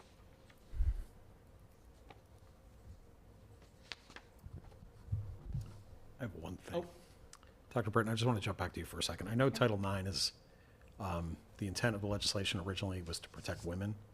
And I don't mean to be cheeky or a smart aleck or anything about this, but if a man finds himself in the same predicament of one of these, I mean, obviously that's covered somewhere under our policies. We've got policies somewhere, but there really is no equivalent for men, correct? So Title IX originally, back in the 1970s, really dealt with equal funding for women's athletics.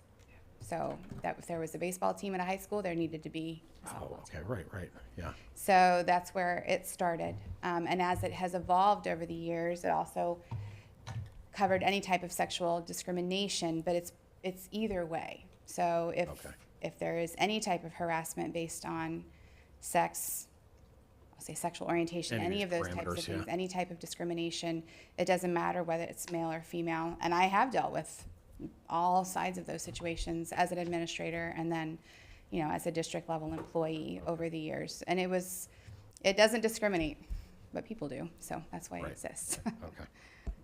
Oh, I never knew that, so Yeah. thank you. Okay. I believe we're good. And I think that concludes our slides, Mr. Chair. Yes. As you can see, another group of very experienced leadership members who are working hard to, again, keep our staff and students safe. So we'll stay at this, and maybe sometime in the spring or something, we'll come back and give you an update and tell you how many people, the training and where we completed everything. And we'll even bring Captain Maury back. I think he really wants to be as involved as he can be with this district. So we could do this again in the spring. Policies that we update Sure. Yeah. along the way. Exactly. I think it's really important that we as the district have to control the things we can control.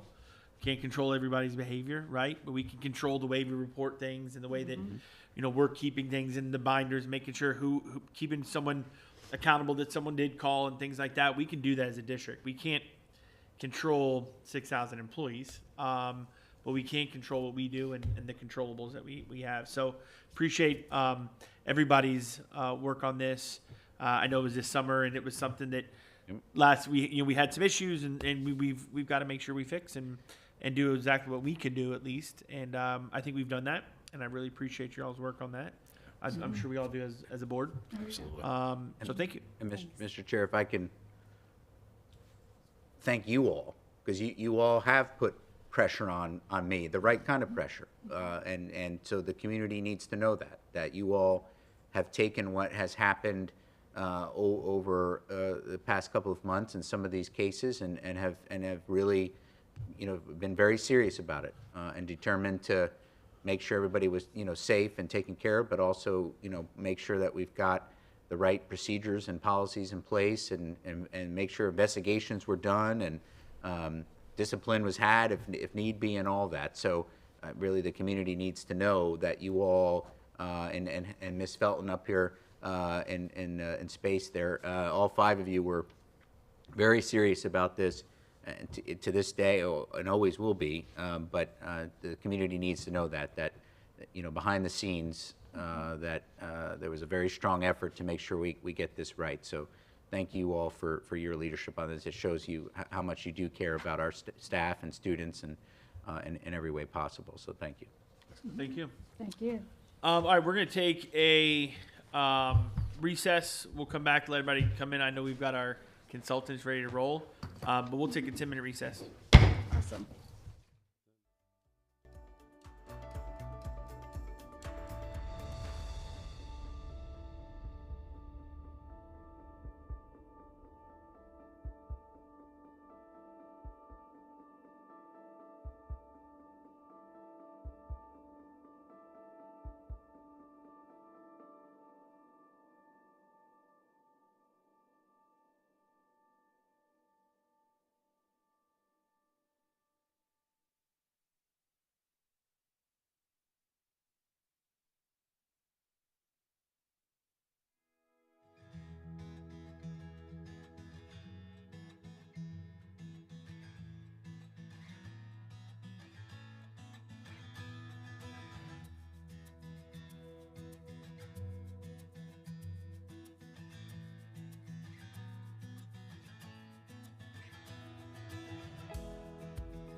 All right, welcome back from our recess. Brings us to our next item on the workshop, which is our board discussion of the 2026 legislative priorities. Mr.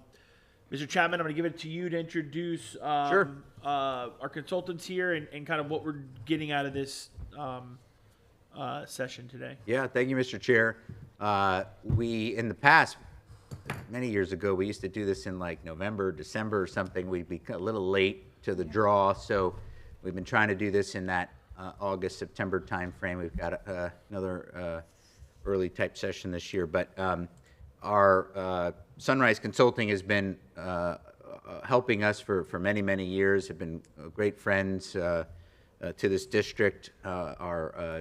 Sean's a local guy, so it all fits in, but he's been not only a good friend, but a real advocate for Manatee County, and the amount of appropriations that we've been able to get from the state, even though many have faced the veto pen, we have not in Manatee County, and so we have Sean and his team to thank. And now Dr. Danielle Thomas is on the team, which is amazing. So I'm going to throw it to both of them to kind of introduce themselves, and you'll see from both their experiences just how fortunate we are to have them helping us up in Tallahassee on behalf of our school district. So I'll throw it to Sean and Dr. Thomas. Thank you, Mr. Chapman.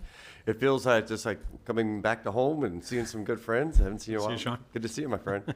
And it's funny, I had to take a picture of, I knew Walter Miller before he was ever on the school board, and a good friend, and was a mentor actually for years. So kind of a little emotional sometimes when you come back here too. And so I just want to say thank you. It is, and you're right, we're usually here sooner. This was the longest legislative session that we've ever been in, and it was extensive. And I just heard you take a sigh, because that was kind of like what session was, getting through at the end.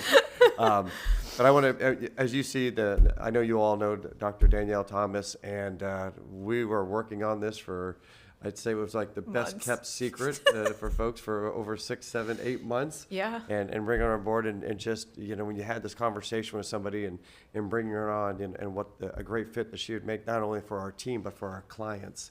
And the depth and knowledge of information that she has from her experiences is just going to do nothing but excel for you and our clients in this realm. So I know you know her, but I want her to say a few things about herself. Thank you. So good morning. Nice to see all of you, Chair and board members. Dr. Danielle Thomas, of course, just was most recently with the Florida School Boards Association. So had an opportunity to work with all of you over the years in that capacity. I actually started out in the classroom myself. So I was a 4th and 5th grade ESE teacher over in Volusia County, and was there both in the classroom as well as outside of the classroom in a couple of different capacities for almost 14 years.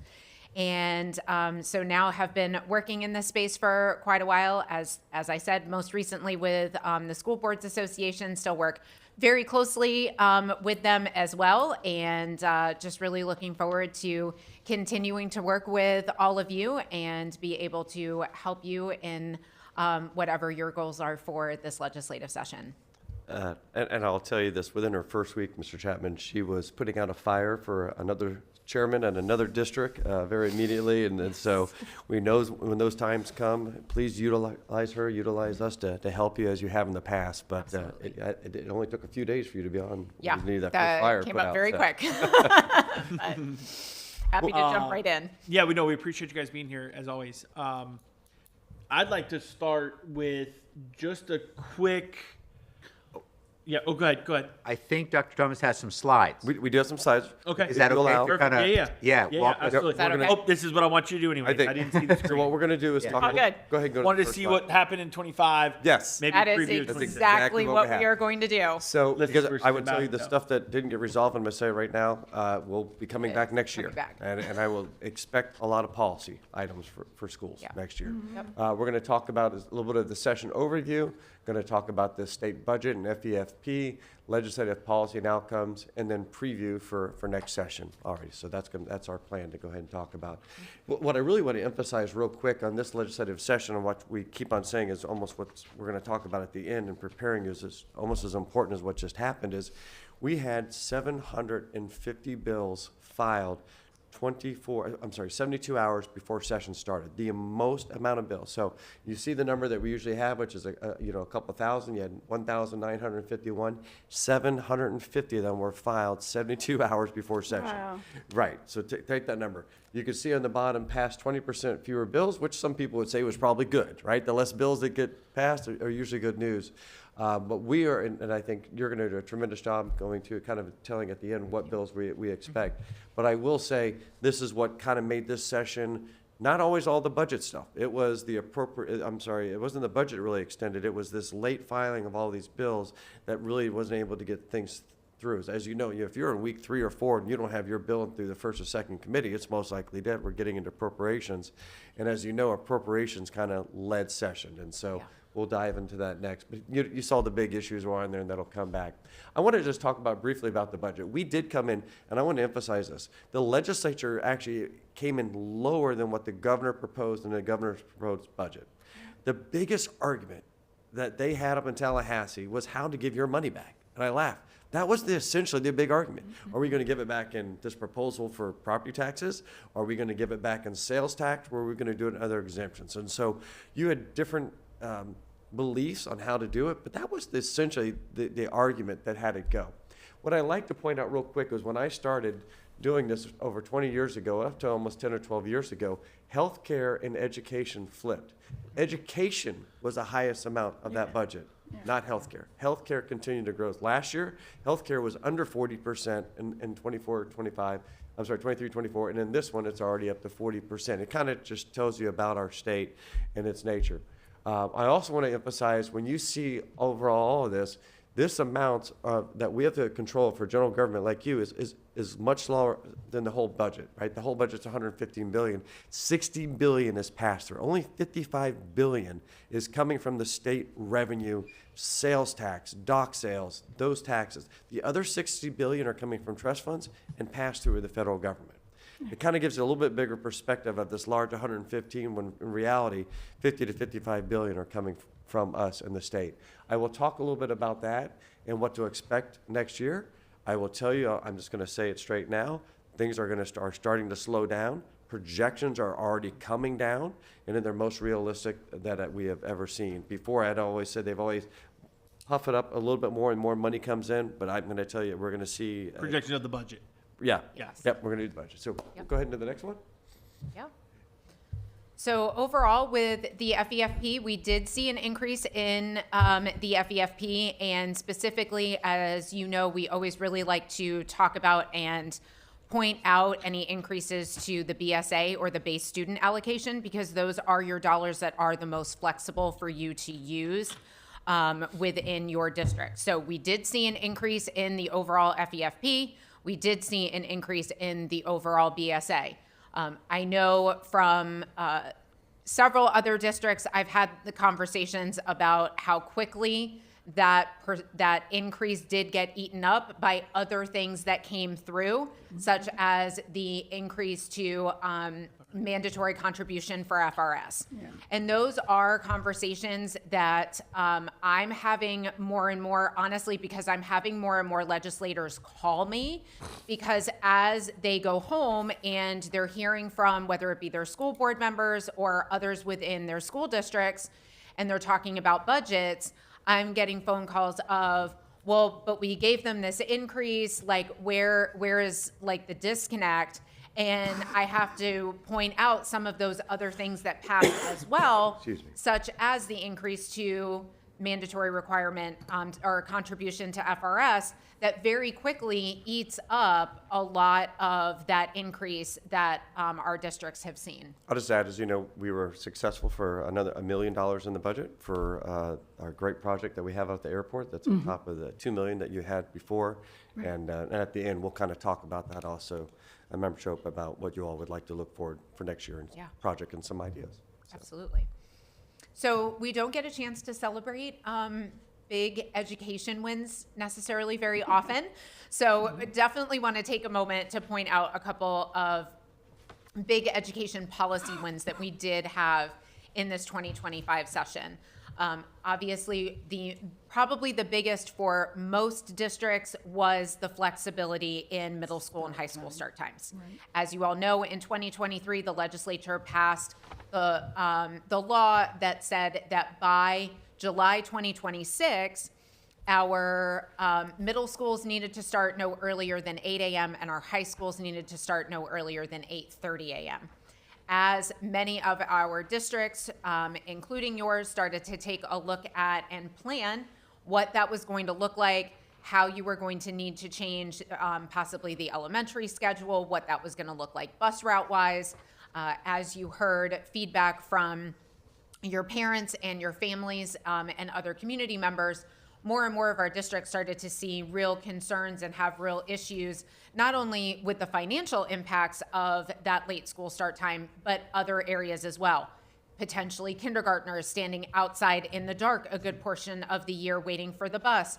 Childcare issues that families were going to have because those older students were not going to get home until well after elementary was going to be released, and so on. So we really appreciate the legislature recognizing this, and a lot of why we were able to be successful with this is because this was affecting so many districts, and it was something that our statewide associations, as you know, it was a top priority for FSBA, for FADS, that they were really, it was the collective voice, but also the fact that our individual districts could speak to the specific ways in which it was going to affect them as well. So they could get the statewide perspective as well as the local perspective as well.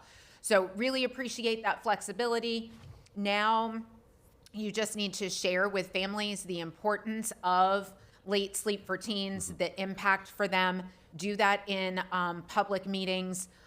Also talk about the different implications for if you were to implement late start times, and if it's determined that that is not going to be in the best interest of Manatee County, you submit all of that to a report to DOE. Does not have to be approved. It just needs to be submitted by June of 2026, and you've met the requirement. So really appreciate the legislature working with us on that.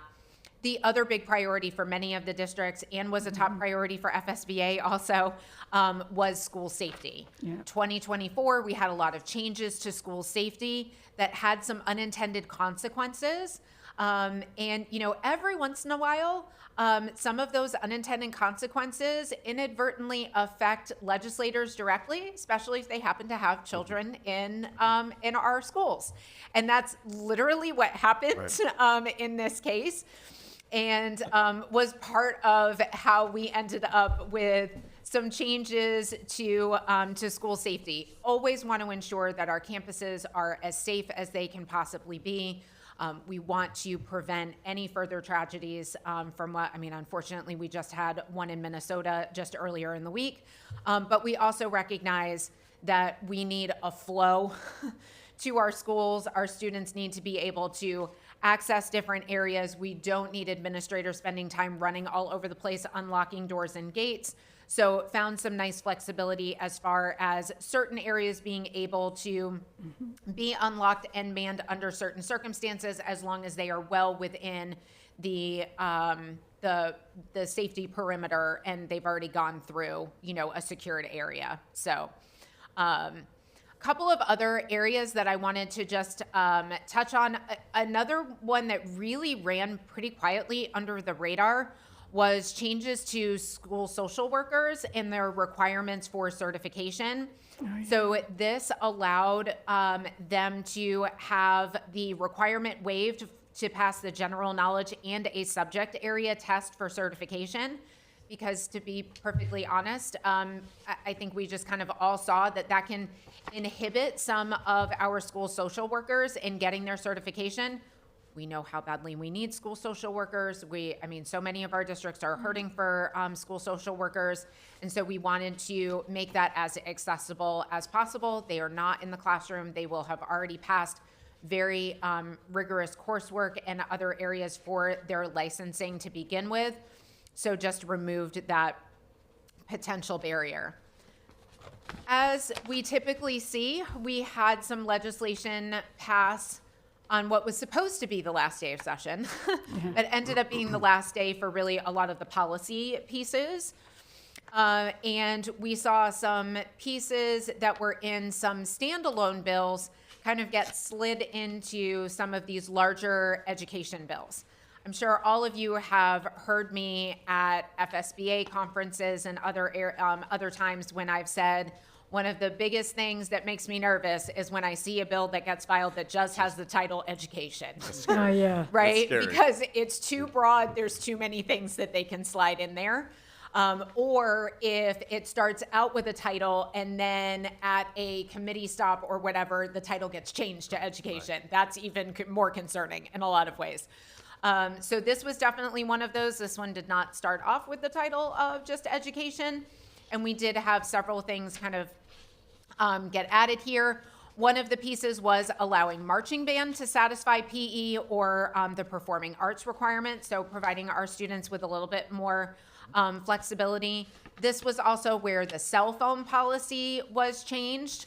So for all of our K-8 students, prohibits the use of cell phones on campus. For our high school students, it allows for instructional purposes only and at the direction and discretion of the teacher. Previously, that was you as board members and as a board would make policy on what you wanted to see for cell phone policy. Now this is in statute. The big piece of House Bill 1105 that's gotten a lot of attention, especially in the last week, because I think otherwise it kind of flew under the radar in a lot of ways, is this is the bill that also had the elimination of certificates of completion. This is a standalone bill that had been filed for 7 years in a row by the same member who wanted to see certificates of completion eliminated, did not think that they really served a purpose, and felt that there was confusion for students and families who might have been able to participate in graduation, walk across the stage, but then received a certificate of completion instead of a full standard diploma. So this in particular has gotten attention in the last week because last week the State Board of Education had to make rules around it. Yeah. So I do have a question about this. Sure. It's kind of, so are we not, I guess a couple things, and I didn't go and deep dive into the certificate of completion and eliminating that. Sure. Number one, you just talked about walking across the stage. Yes. We still, I mean, I guess maybe this is a district thing. Perhaps. Are we still going to allow kids to walk across the stage? I'll give you a great example. My brother had Down syndrome. He didn't get a diploma, right? He got a certificate of completion. Sure. But he had a cap and gown on. He walked across the stage, right? And so are we still allowing that? So that is really up to the district. Okay. What I will say to that is, and I obviously don't know the specifics around your brother's, but one of the big questions that has come out is, what about our ESE students? There is what they refer to as a standard diploma based on access points. So if we have students who are ESE students that based on their IEP, they are not able to access the standard curriculum, so they are not doing grade level standards, they are not taking the same FAST test that everyone else is, but they are instead on access points, there is a standard diploma based on access points. I don't personally like that we call it a standard diploma because I think it's confusing, but there's a standard diploma, and then there's a standard diploma on access points. Okay. So some ESE students, if they are on access points, that's their route to a standard diploma, and there are plenty of opportunities that are open to them with that standard diploma. Sure. So with that standard diploma with access, or the other standard diploma, are you able to go take that? Because I know Senator Simon was working on bills with technical college, and that you could have a GED, different things. This was a couple years ago. Yes. Right. And it didn't go anywhere, I don't believe, if I remember correctly. Maybe some of it did, maybe some of it didn't. Exactly. But I think the part that we were all excited about was the potential chance of of not having to have that diploma to be able to go to MTC, technical college, right? Sure. Getting certificates. So my question is, with a standard diploma, ESC, are they still able to go to technical college? Absolutely. And what about those? We just had a presentation. This is going our second year at MTC with Project Edge, which is the student with unique abilities. Sure. And if those students aren't getting anything anymore, are they going to be allowed to MTC to a program like that? And how is MTC or technical college going to say, well, for the Project Edge, you don't have to have anything because you're not getting a certificate of completion, you're not getting a diploma, Right. I guess. So, well, and again, students with unique abilities are our ESE students in many cases. So they could be still getting one of the two standard diplomas, right? Either the standard diploma or the standard diploma based on access points. The other thing that I will say is part of what rulemaking touched on, and this is in statute also, it was in this bill and is now in statute, is that DOE is in the process of creating a form that is supposed to be ready, I believe, by January, in which this form would go to the student and the family to let a student know if they are not on track to a standard diploma. My understanding is either one of those two standard diplomas. Okay. What they are missing, what the requirement is or requirements are that they are missing to earn a standard diploma, and then what all of their options are in order to earn either a standard diploma or their GED routes. Okay. So I think we'll have even more clarity, Chair, on what this is going to look like, and to your point, what they'll be able to access once we have that form and we see what that form looks like and we start implementing that form. I think there's and sometimes you pass bills and you have things happen. You're not looking like The unintended down the road from it. 100%. But the reality is let's say my brother works at Goodwill, and I'm not trying to make this personal, but it is personal. No, of course. My brother works at Goodwill. Yeah. If Goodwill's requirement is you got to have a diploma, GED, or certificate of completion, and he ain't got nothing, right? What are we gonna do to the employers? Now we gotta tell employers, 100%. well, he has Down syndrome, so we don't really give him anything.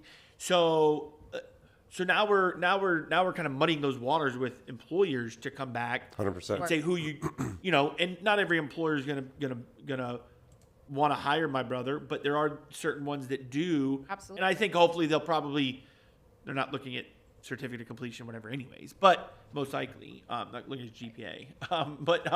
So I think there were some unintended consequences, I think, that could happen from this. And you're not Just because we got rid of Right. a small minority of students that even get certificates of completion, which, it is what it is. And one of the pieces too that came up in another presentation we did was earlier gonna in the say that, week yep. was the fact that there was a very specific, actually positive way in which certificates of completion were used, right? It allowed students to be able, who were on track for a standard diploma, but just needed a little bit extra time. Maybe they needed to take one of those tests and get a concordant score a little bit higher, or they needed one more course and needed another credit, whatever it was, to be able to participate in graduation, walk with their peers, but then also the district then could put them into, whether it be a summer program, the next Right. fall semester, get them signed up for the next round of, again, testing, and whichever test they still needed in order to pass for graduation requirement, and really help the district too to be able to track that, as well as help the student feel like, okay, like I've completed something and I'm on my way, like I'm super close, and at least this way I get to participate. Yeah. Ms. Felton had something. I think. Good morning. Good Morning. morning. So I do have a couple questions. Sure. With regards to the certificates of completion, do we have an idea of kind of what percentage of students generally, I don't care if it's statewide, countywide, receive a certificate of completion? what do you guys think? Oh, statewide? I'm sorry. Statewide, I State or have no county? idea. I think Mr. Jensen has an answer for local. Perhaps, maybe not. I mean, we can pull that data for you, board. Okay. Okay. They can pull the district data. Perfect. While he's looking for that, so certificates of completion, okay, you've got your standard diploma and then your standard diploma with access, if I'm remembering that correctly. Yes. And then there's that chunk of people who maybe not apply to either situation. Correct. That's the form you said you're waiting for in Yes. January? Yes. So DOE is in the process of creating a form per statute that would notify the student and the family of any students that are not currently on track for a standard diploma or a standard diploma based on access points, to let them know what piece or pieces they are missing and what their options are to be able to complete those pieces for a standard diploma, either one of the two standard diplomas, or other track options for a GED. Okay. So, say for example, you've got a kid who just can't pass the FAST test. Sure. They've done everything else. Were they the candidates who would normally receive a certificate of completion? Yes. So yes. So if they are not able to, let's say, pass the FAST ELA 10th grade, they might have tried one of the other tests, including the CLT test. Those all have concordant scores. If they pass any of those, that would meet the qualification. Some still struggle to be able to do that. But if they were planning on, let's say, taking it again either over the summer or in the fall, they may have received a certificate of completion until they were able to meet that testing requirement. Okay. Well, I could soapbox about how much I hate testing, but everybody already knows that. All right, so yeah, that like the chair said, that brings out my concerns about finding a job. Sure. If you don't have your diploma or something that says you completed high school in some way. That really concerns me about we have these young people going out there in the world and they couldn't pass high school. They don't have a certificate. They may not be able to get their GED. And now what? Right. Absolutely. And we that are was my hearing comment. that. We are hearing it a lot, and I'll be very honest with you. It was not something, when this bill was filed as a standalone bill that was just about eliminating certificates of completion, it had been filed 7 years in a row. It had only been filed in the House and not even in the Senate most of the time. Did not think it was necessarily going to go anywhere. But they did decide to slide it into 1105 literally on the last day of policy. Right. I mean, that's the only reason why. Right. Yeah. Right. To be honest. Yeah. Right, Did you have a question? Couple of things to Mr. Cho's point. When you have a family member, it brings it closer to home. 100%. It does. And I do too, not in this county, but in another county. I just wanted to point out that our districts and our state, even at the legislative level, Senate and House, and even to the governor, we have found a way to, make students that struggle feel special, that they have worth. And walking across the stage to get that little color significant for the school they're attending diploma, whether that's a certificate or an actual diploma, doesn't matter to some of those kids. Right. It's symbolic. It is. And I think that we've done a great job with doing that with our kids who have special needs to get across that finish line. But I also want everyone watching and listening and to the legislators, we just don't hand them out. We have a path. You still have to work. You still have to do these things, and you need to pass that test to get that certificate. And to any employer out there with the Project Edge that we're working on, kids with autism, which in my case, with my grandson, we have paths for them to go to technical colleges. And I've set it up here before.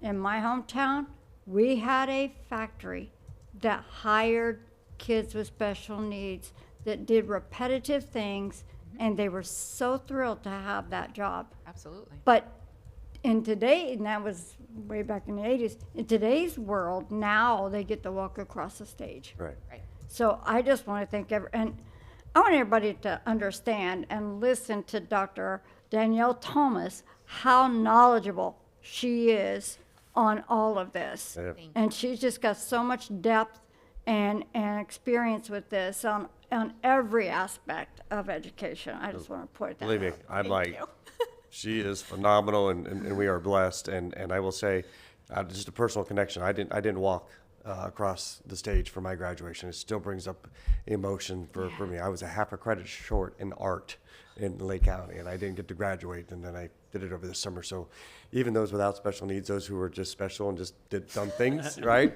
I mean, the emotional connection. And I'm just telling you, this is a plea that when we're hearing this from school board member after school board member, personal, like what you just said, member, you know, and I can promise you, I think these voices will be heard. And to that, you know, you didn't get to walk across the stage, either did I. Right. Because of life. Right. Things happen. Sure. But I look at things fast forward now, of the kids that I'm shaking hands that are walking across the stage. Right. Yeah. It's just surreal almost It is. sometimes. So. Absolutely. Thank you. Absolutely. Okay. So let me touch on just briefly a couple of other pieces of legislation that had some important impacts. So I did mention a minute ago the CLT test, that is the classical learning test, which the legislature did enact a couple of years ago. So under House Bill 1255, which was another one of those large education packages that came together that last day. So the high school graduation requirements, it did now include that you can use that classical learning test for the 10th grade requirements. So that is yet another avenue with another concordant score to allow our students to meet that graduation requirement, since we do still have the passing of an ELA and an Algebra 1 or equivalent for graduation. It does also require that if a school district still has corporal punishment in their school board policies. Now, there are a lot of districts that don't, and I'm I can see it on in your eyes and on your faces, but there are a few that do. So just always like to touch on it, that if you are a district who does still have corporal punishment as one of your school board policies, it does now require mandatory parental consent, and also mandates that policy must be reviewed every 3 years with a requirement of public testimony. Wow. So see the things you learn every Yeah, day. I didn't even know that was available. I would definitely given consent to whoop my son. By somebody. You got whipped, you said, didn't you? Yeah. It also added some additional requirements for math instructional support. So obviously the last several years, there's been, in particular, some changes to required instruction in the area of reading if our students are struggling in the area of reading. And now this makes some very similar moves in the area of math as well. And then House Bill 443, most of the session was really just focused on charter schools and making some changes for charter schools. It did expand a little bit toward the end, but it was still very charter school focused. So just want to touch on a couple of things here. It does designate charter schools as public entities for concurrency purposes. So just something to be aware of there. It also does allow for high-performing charters who are already in the district to assume existing charters that are also within the district. So just wanted to make you aware of that as well. And then as we start to look ahead to 2026, actually all three of the topics that I'm going to mention to you are all things that were and have been filed in at least the last session, but we do know that they will be back coming this 2026 session. So first is school attendance. There was an attendance bill that was filed in both the House and the Senate. They were very different. The House bill was actually filed and run by former school board member Representative Erica Booth. I know many of you know Representative Booth. She has already confirmed to us that she is going to be refiling the bill. Apparently, it is in drafting. So it did pass all the way through the House and was not something that was ever heard in the Senate. So this is something that she does want to continue to work on with Representative Trabulsi and others to really focus on what absences look like, how to engage families in remediation, and those particular areas of attendance. So we can expect that to be back and for us to continue that conversation. School transportation was another one that was filed this year. It was the original bill was rather comprehensive. Was filed in both the House and Senate actually as identical bills, only the House bill moved a little bit and then saw drastic changes to it. Initially, it was really focused on reducing the 2-mile requirement to 1 mile for transportation, was also going to look at making some significant changes to hazardous walking conditions, how that's defined and what that looks like. Obviously, one of the big things that came out of those conversations on the House side where the bill did have movement was the cost. Who's going to pay for all those new buses? The cost that goes along with all of that. And there was actually quite a bit of conversation in the first committee stop in particular, actually from a House member who is a former school board member who said, she can remember sitting in your exact seat on the dais and, understanding and knowing that the safest way for our students to get to school was the school bus. However, the limitations that Tallahassee puts on all of you as far as, in particular, the financial side of transportation and the funding of transportation just doesn't allow any school board member to be able to make those decisions because there just aren't the funds there. So the bill did end up getting changed drastically in the House. It ended up being to where it was going to designate 6 school districts to use an AI company or one of, I believe, a couple AI companies that are out there that can use their AI technology to put the bus routes that exist into this AI program, and it would run to determine, are there better bus routes to be able to use that would be more efficient, that would maybe require fewer buses, that would cost less, all of those types of things. So I do see that school transportation is going to continue to be a conversation. And I know I'm going to continue to remind them as to just how much or how little, depending on how you look at it, is actually given to each district by the state when we look at transportation dollars. Definitely how little. Definitely how little. And the other one that I just want to touch on really briefly is still hearing some about, we've called it deregulation, we've called it administrative efficiency. It's kind of taken on different names, but I know that there's still a lot that I believe the Senate intends to continue to work on. As you know, we did see some deregulation come through the legislature in the 2024 session. Much of that was very much driven at the time by President Pasadomo, who really recognized and understood that as we expanded school choice, we really also needed to provide our districts with every opportunity to be as competitive as possible. And that meant untying the hands of our districts in whatever ways we could. So we saw a lot of movement with that and saw some really positive areas where we had deregulation in 2024. Senator Simon continued that work this past legislative session in 2025. Unfortunately, never saw a bill in the House, never got any movement or conversation in the House.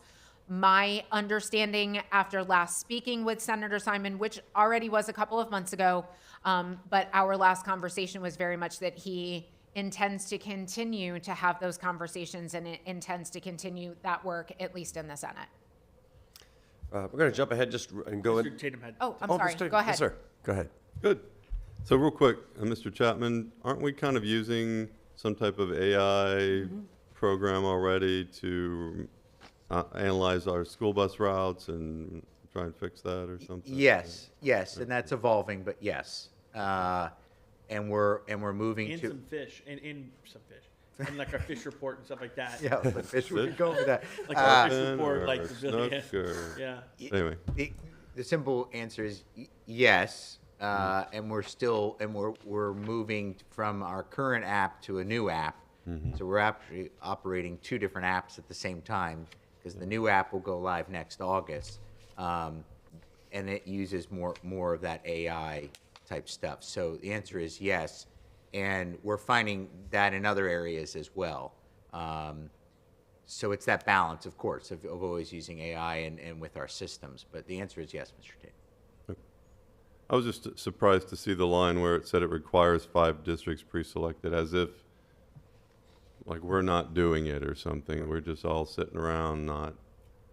But anyway, we weren't pre-selected, I guess, right? In Manatee No, County, so- and that didn't pass, so we really didn't have to Okay. worry about it. But Right. no, you were not one of the districts that was pre-selected. I think most, I don't know, I haven't talked to other school board members, but I would think that most districts are doing something to try and solve this problem, which is, you know, we're about 50% funded, I think, for our transportation requirements. Right. And that's about $10 million, $15 million or something that we have to just kind of take out of Hyde. So then that leads to my second question. Is there any, do you think there would be any appetite for putting a maximum distance? I mean, we literally have to go round trip 100 miles to get some of our kids, right? Some of our students live 25 miles from their school, 25 miles out, 25 miles to bring them to school, 25 miles to take them home, 25 miles, 100 miles a day. That to draw like a 10-mile circle around a school and say, this is as far as you have to go. And you know, if a family chooses to live on a farm because that's how the lifestyle they want, great. But then requiring the school system to make such an excessive expense to go get their children, that just doesn't seem reasonable. But anyway, what are your thoughts on something like that?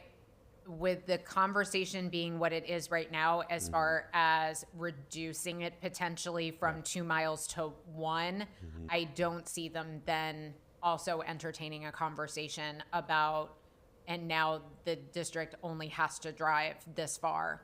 I think the legislature is going to look at that as too much of a burden on the families.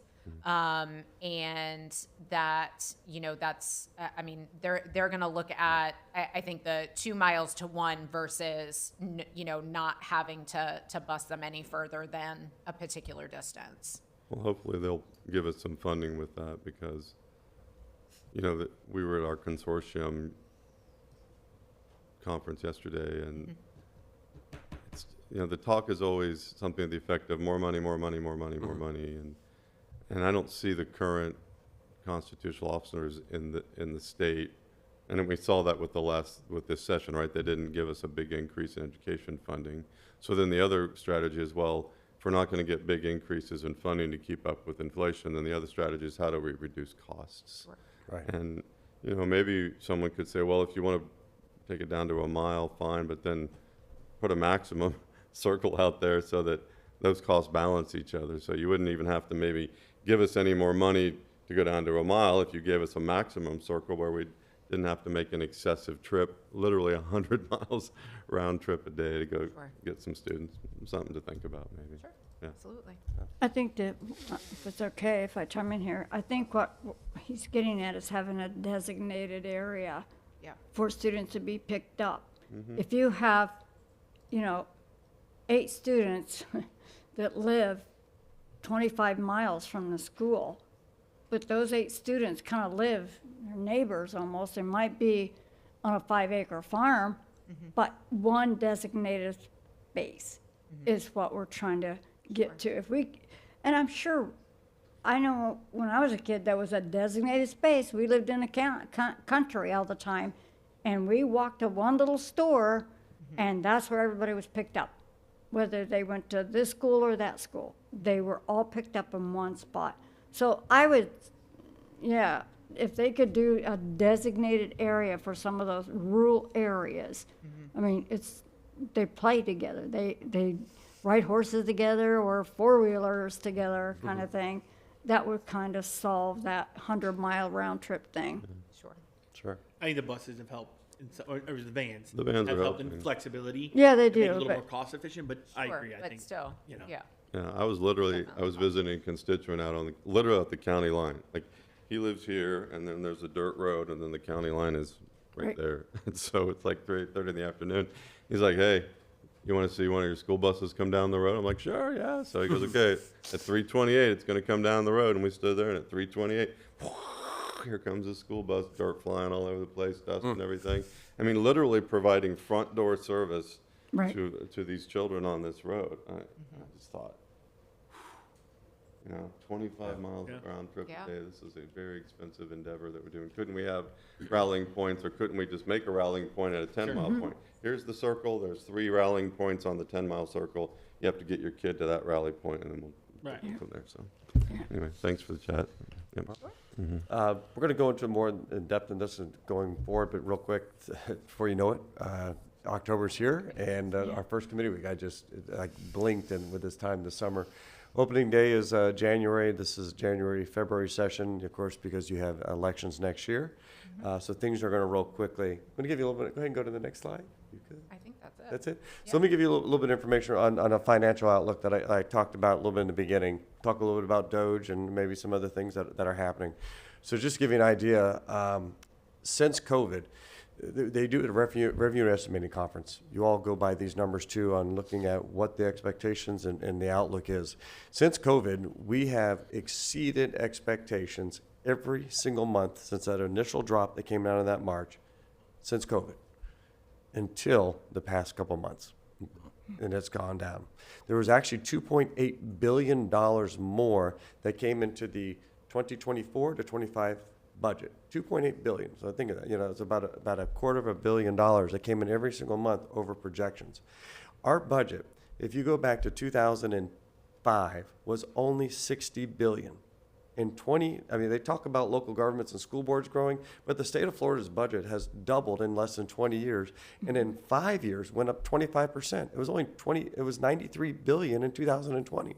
This budget has gone up, and it's gone up huge recently because of inflation, right? It's costing more to build schools, it's costing more to build roads. But I also want to give you another indicator that the Revenue Estimating Conference brought up. In June and July, for the first time, that they saw in the past over 3.5 years, more people left Florida than moved here. Wow. I know because we have always heard, right? More people are now moving to Tennessee, and more people are moving to North Carolina. Actually, it's North Carolina. I can understand, a lot less humid and weather there, but we're now seeing that reversal. Why is that? But that's state average, right? State average. Okay. Yeah, less people, and you still have a lot of people moving here, but more people are moving out every day. Before you'd say 350 people or, that huge number. That's still happening, but that 1,500 moving in, 1,511 are moving out type number. It's just over and beyond. And you know the reasons, right? The homeowners insurance, the affordability of houses and rents, right? Auto insurance. Storms. People are just, concerned about the storms. Tourism is still, phenomenal. The state of Florida, if it was a country, would have the 4th largest GDP in the world. So, we are still a very strong country. I will say this about the state of Florida's budget. They are healthier now than they have been since I've been a lobbyist and working in this since the 1990s. They have more money put away in the reserves for the rainy day funds. And as you can recall, just a few years ago when the hurricanes hit south of us, they were able to get that bridge up and going. They still have that. We have 2 actual funds. I do have something really exciting that I'm really glad to bring to you all back that we started a few years ago and we're going to bring back up. We're going to be inviting Senator Simon to do a Zoom meeting for you all to participate with him and kind of talk about the same thing and more in depth, what he's expecting, what he's looking ahead. We're going to be putting that together for you in the next couple of weeks with their schedule availability. We do not know who the House member is going to be right now They are shaking up those committees, everybody. And so I'd like to tell you I'd have that person. We just don't know for sure who that would be. We have talked to a few members, so you're going to have a chance and opportunity to speak with the Education Chair in the Senate and House before session even starts, and kind of get a glimpse and looking under the hood and what's going to be coming forward. I will say this to you real quick. You all know we have a new Chief Financial Officer. Senator Blaise Ngolia is now the new Chief Financial Officer. They are purging head, doing Doge. I will tell you, I've already heard some things from Lieutenant Governor, others who I just spoke to earlier yesterday. They're looking at attendance numbers for schools. All right, I mean, they are closely looking at enrollment and attendance numbers, and I know you all are too, but I'm just giving it, a heads up that those are the things they're looking at for schools and those right now. And the last thing you'll see continue to come from our office, and I think she does an amazing job, because most folks really don't look at this, but you heard her talk a little bit about rulemaking today and some of those results and what's coming up. You'll continue to get those reports and information from Dr. Thomas in our office, and if we're missing anything, you can reach out to me personally on my phone, call me, email me. We answer immediately within 24 hours. And I think that was my outlook. I just wanted to say, I mean, in essence, what we were seeing in the Review Estimating Conference basically said this was, things are slowing down.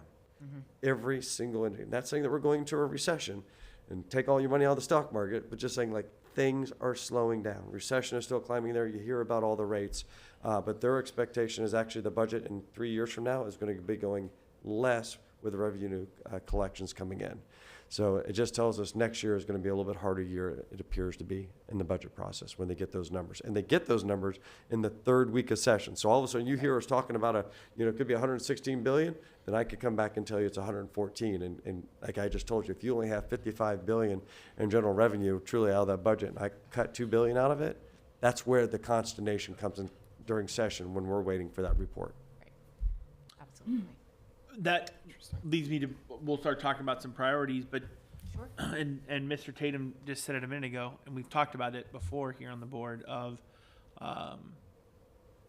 this may not be the best. I'm not saying we don't ask for money, appropriations and things like that. I'm not saying we don't. But be respectful. I would tell But people. I do think that even last year, I was shocked we got the full $1 million. I didn't think we would get that. But obviously, the representatives and senators came through for us. And so I do think it's going to be a tighter year for the appropriations. It was last year, I think. And so I agree with Mr. Tatum. I think this year has to be more of, let's do things that are going to help us save some dollars rather than, and some of that may be on the educational side, some of the things mandates that you put in, and we're not going to overhaul mandates that they just did, but certain things that we feel like as a district, and we just came from the Greater Florida Consortium. Right. Yep. And they've got some really good stuff that, again, how do we help our budget by saving money instead of always asking for Well, money, right? first of all, I think you guys have done phenomenal in the projects. I mean, going back to the Guy Harvey Academy and what we did at the airport, I mean, we come up with very creative, just build me a building, right? I mean, let's consider some areas in workforce development. I mean, workforce development from the new Commissioner of Education is a huge priority. Is there something that we can do in that silo? I would recommend it. Looking at, everything like what we just did out at the airport, looking at those salaries that these people are going to be coming through, those type of academies and certificate are huge. So I do want to compliment you because you've given me very worthwhile projects and very unique projects, and it has stand very above the others with a request of just another building for another purpose, right? I think, first of all, they're going to start looking at the usage of even building from state colleges, universities, and schools all the way down through Doge. So what is that type of project that would be good to help save you dollars, but also maybe put people to work? Question on that. Something like that, workforce development, but it also has to go hand in glove with affordability in housing. Yes, ma'am. So that's something I really want to talk about when we get to our priorities. I would. I mean, affordable housing and housing that is affordable is a huge issue. The Live Local that was around and in the county here too. Well, even doing a project, to support our people that work for us, that kind of thing is what I'm looking at. I've heard that a lot in the past couple months from some boards. So yes, ma'am. Good. We've got one ready to go. All right. We Yeah, do. we just talked need to about it press a the year or start so button. ago. We just need and, some yeah, money. We just We need money. got kind of stalled. So I want to be respectful of time. Please, we're of here for you. everybody. Board, I would like to look at, because we have them here, our personal priorities. To be able to get some feedback like, Right. that ain't gonna work. Or Right. yeah, that may be something to pursue, things like that. I think for the greater, I know last year we did like a 1-page where we had our priorities, and then we had the greater consortiums, and FSB obviously has their own. I'm not worried about the greater consortium stuff yet because we haven't even finalized that. Right. I think they're still there today. Right. So let's just do our ideas of some things. I know that I asked Mr. Chapman to get with the staff. I think Mr. Jensen may have some ideas because I asked about some educational stuff that maybe we could change that we're seeing here locally. And so I'll just go around, whoever wants to begin, and say, hey, here's a couple, and we can kind of go from there. And we'll record them, and then we'll come back as the board to say, here's what we talked about, and we'll start tweaking them and finalizing them. So whoever wants to go first, jump on in. I only have one, and it's from one of our teachers. We all got this email regarding required instruction. I'm just pulling it up now. Dr. Breslin, fortunately, later that day gave a very detailed response, so I appreciate that, Lori. But what I learned from that, from Dr. Breslin's reply, is that there is this resiliency education Yes. that apparently the students or the parents are not allowed to opt out of. The teacher's concern specifically was about the suicide prevention, and they, in the case of their school, they had a child who had attempted and was coming back to school, and there was a concern about that might re-traumatize potentially. Some of the abuse training could be re-traumatizing. So that was kind of the nature of her feedback to us as a classroom teacher. So I just thought that was really interesting that in this state where we are the parents' rights capital of the world, there is no option for a parent to potentially opt their kid out of anything. But so that was the one thing I wanted to make sure that we brought today, was brought to us by a teacher. So I just wanted to share that today and see what you both thought about that environment. Yeah. I think part of that too could possibly, and I would need to take a little bit closer look at it. Some of that might also be under rulemaking. So that could be something to where we may want to look at where some of the specifics are, if they're in statute or if they are in rule, and potentially maybe have a conversation with DOE, bringing up an example like this and saying, what can we do in this particular, in situations like this? Because obviously this is not going to be the only situation like this, throughout the state. So I'd like to take a look at that and see where exactly some of the specifics are around the opt-out, because some are in statute when it comes to certain pieces, and there are others that were developed in rulemaking and so are in rule. As a district, you have to follow both. But if it's in rule, it's a different process to potentially get that rule amended or, have some flexibility. So, if you would like to share that, send me an email with some of that information. I'll just forward you her. That would be fine. I would be more than happy to take a look at that. That would actually be very helpful for me to be able to take a look and see where the specifics of that fall, whether they be in rule or in statute, and then we could best figure out the best way to move forward. Perfect, thank Do you. we even know what statute? I don't think they, I'm- and I know Dr. Breslin's here. I just I don't know if pulled it they, up. I don't know if she, the teacher, if she knew the statute, or even I if you do. know the statute. I think I do. I think Heather does. Mrs. Felton does. Oh, perfect. Yep. Yeah. Sweet. Great. Actually, that's the same thing I was going to say. It's Florida Statute 1003.42. And That was in the email from Dr. Breslin. I was also going to bring up this exact same situation, Yeah. so thank you, Mr. Kennedy, for bringing it up. So that was also one of my priorities as well. But that's the statute, and I was actually in the process of forwarding the email to Dr. Thomas right now. Perfect. Thank you. Thank you, Heather. Were you Thank done, you. Charlie? Go ahead, Heather. You can go if you have more. You can go ahead. Since you're unmuted and ready to roll. Actually, that was it. That was Okay. the only thing I wanted to bring up. So Okay. I just wanted to jump on with Mr. Kennedy and say Perfect. yes, and there we go. Perfect. Thanks. I'll just say my couple of mine real quick. One of them we all have talked about this many times, and I wish the attorneys were actually here. I know. I said we were like, oh, we don't need you here. Like you're good. They're at a conference, but we were at the conference yesterday, and I brought up the statute specifically is 192.091, which is commissions of property appraisers and tax collectors. Yeah. So Yeah. we about I don't know this 6 months ago, whatever. All of a sudden, commissions were starting to take away from our voted mill, because the line item, the basically the one was removed from the required local effort, and then triggered a new assessment.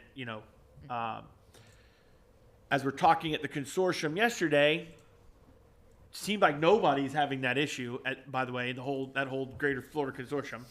So we were kind of lone man on island, and they were like, whoa, let's not like rattle the cage here. Right. Let's not necessarily take on something that nobody else is experiencing. And I said, but you're gonna, because as soon as we got our stuff and we started making it public, Sarasota County was like, hey, we're gonna start charging you commission. They've had their mill for 25 years. So I've never had a commission charge. So all of a sudden, there's about, I think Mr. Dye said at some point there was like 8 to 10. That number may not be correct, but there was other counties that were getting hit on this. Now, I did talk to Andrea Messina to see if she had heard of any other board members from anywhere else. She reached out to I'm me sure she reached also. out to you. Nobody, she said she had never heard of this, right? Like nobody else is saying this is an issue. I think that this will become an issue because the tax collectors have their annual conference in Orlando at the Hilton, at the Tiki Bar, at the pool, or whatever, right? Like everybody else with getting together, and this is going to be talked about, and I think when it does, it's going to like just spread quickly. I think one of the issues is that our attorneys feel is that they don't have the right to do that because we are I always mess up this word, a political Political subdivision. subdivision. There it Yeah, was. yeah. I was gonna say sub-account. I was gonna say something completely different than that. And there is some language in this 192.091 that definitely says we're exempt from certain things. But then it says, on the same token, it says in section 4 of this, and I'm sure the both attorneys saw this, that we could be charged a commission on voted millages. So I think there's just like a discrepancy the way our attorneys read, their attorney reads. It is going to the attorney general.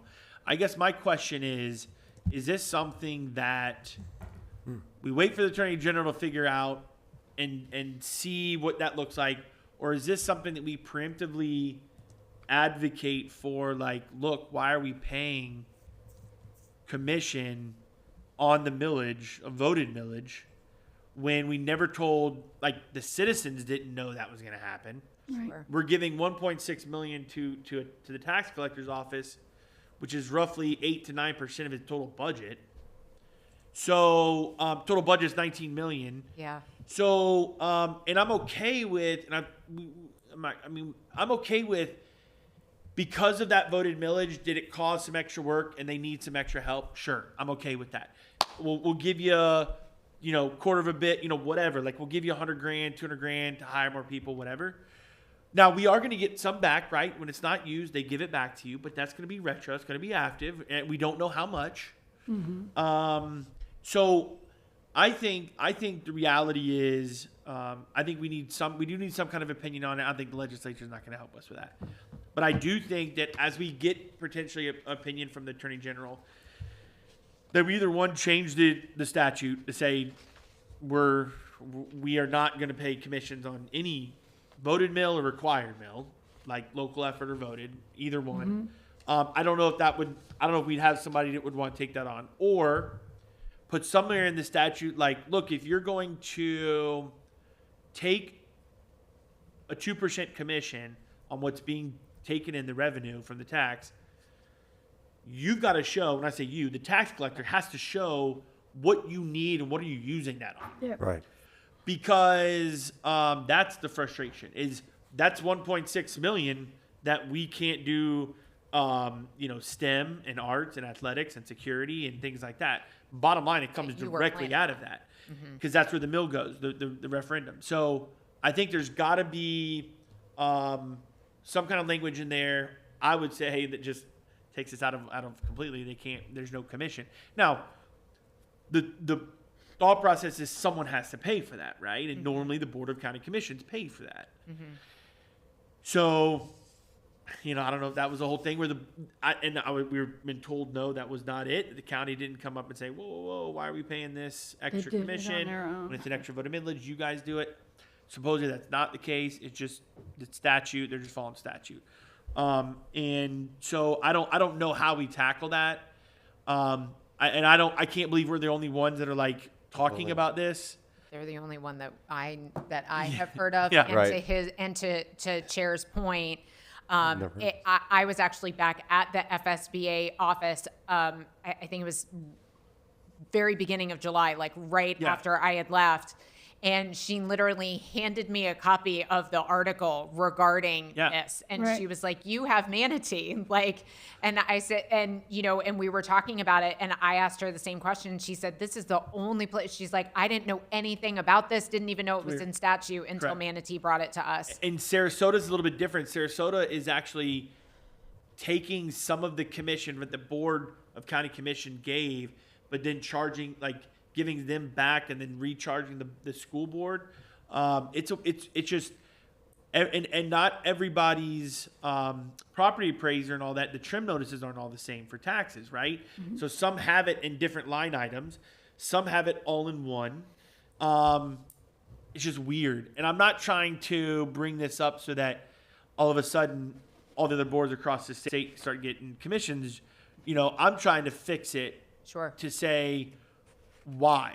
Right. You're directly taking money away from the programs of whatever the millage was set for. That, to your point, the taxpayers approved Which who they and are vote, expecting they said, because yes, they we voted will on it. give and that approved money it. towards it, Right.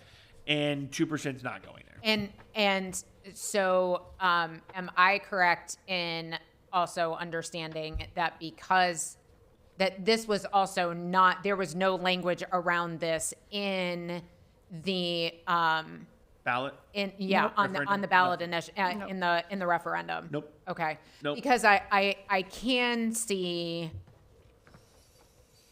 potentially that if the legislature were to change it, it could be something to where if that's going to happen, then it needs to be at part of the referendum language. Sure. But I think to your point, then at least everybody would be on the same page. Then at least everybody would know what that's going to look like, from all of you to the county commission to all of your constituents who are choosing which way to vote on that particular ballot initiative. So that was just kind of my initial thought. So the tax collector's budget is much different than like the sheriff's and other constitutional officers. Nobody has to approve that budget, right? Right. They're getting it for fees, fines, and otherwise.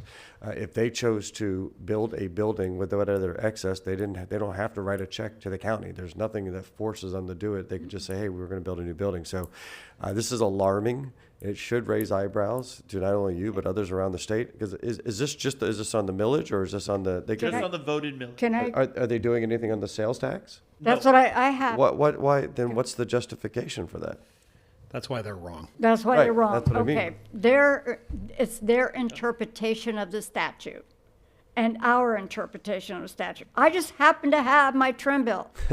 Okay, and last year, when they had it on the trim, the 1 mil was included into the Local effort. local board. It's on us, on our bill. It's like our- 1.748. Yeah, it was .748. So everything They that was had it local, all they in put one, together. right, So the 1.748. commission went to the Board of County Commission. They paid the commission. Right, exactly. But the tax collector decided to separate that and put it on its own line item on our trim notices. So if you looked at the trim notice from last year, you're gonna see the 1.748. Trim notice this year has it voter approved. So then then they took it and kind of interpret the statute to benefit them. And trust me, tax collectors have their own little orgs too. I'm sure they have their annual meetings, and this kind of thing comes up, and they're like, hey, are you taxing on that? Are you collecting a fee for that or whatever? And it's gonna get around. And I think it was more than 10 counties that have the issue. I think it was more like 20.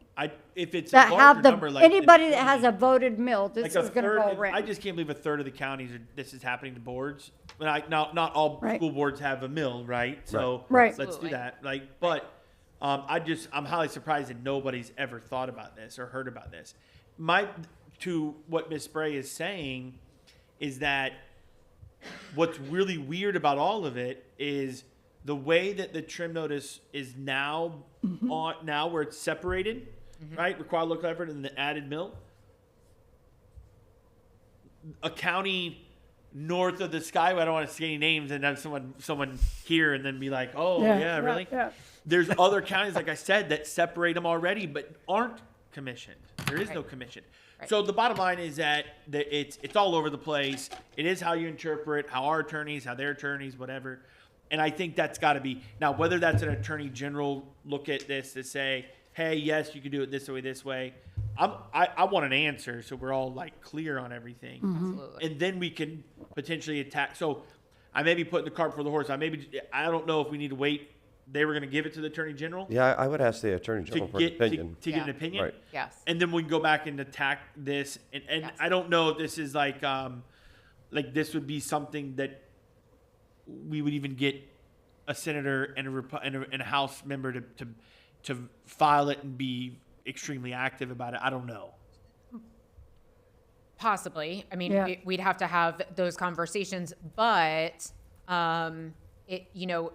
especially because of the specifics around this particular item, it could be to where, based on the when we get the decision from the Attorney General, could be something to where we could have conversations about an amendment to something based Right. on what is already filed and those types of things. Right. And so, and I just say that to say it is something that we could still work on, even if it's not an actual bill that's filed. There may be an opportunity to possibly stick an amendment that Right. addresses that on something else.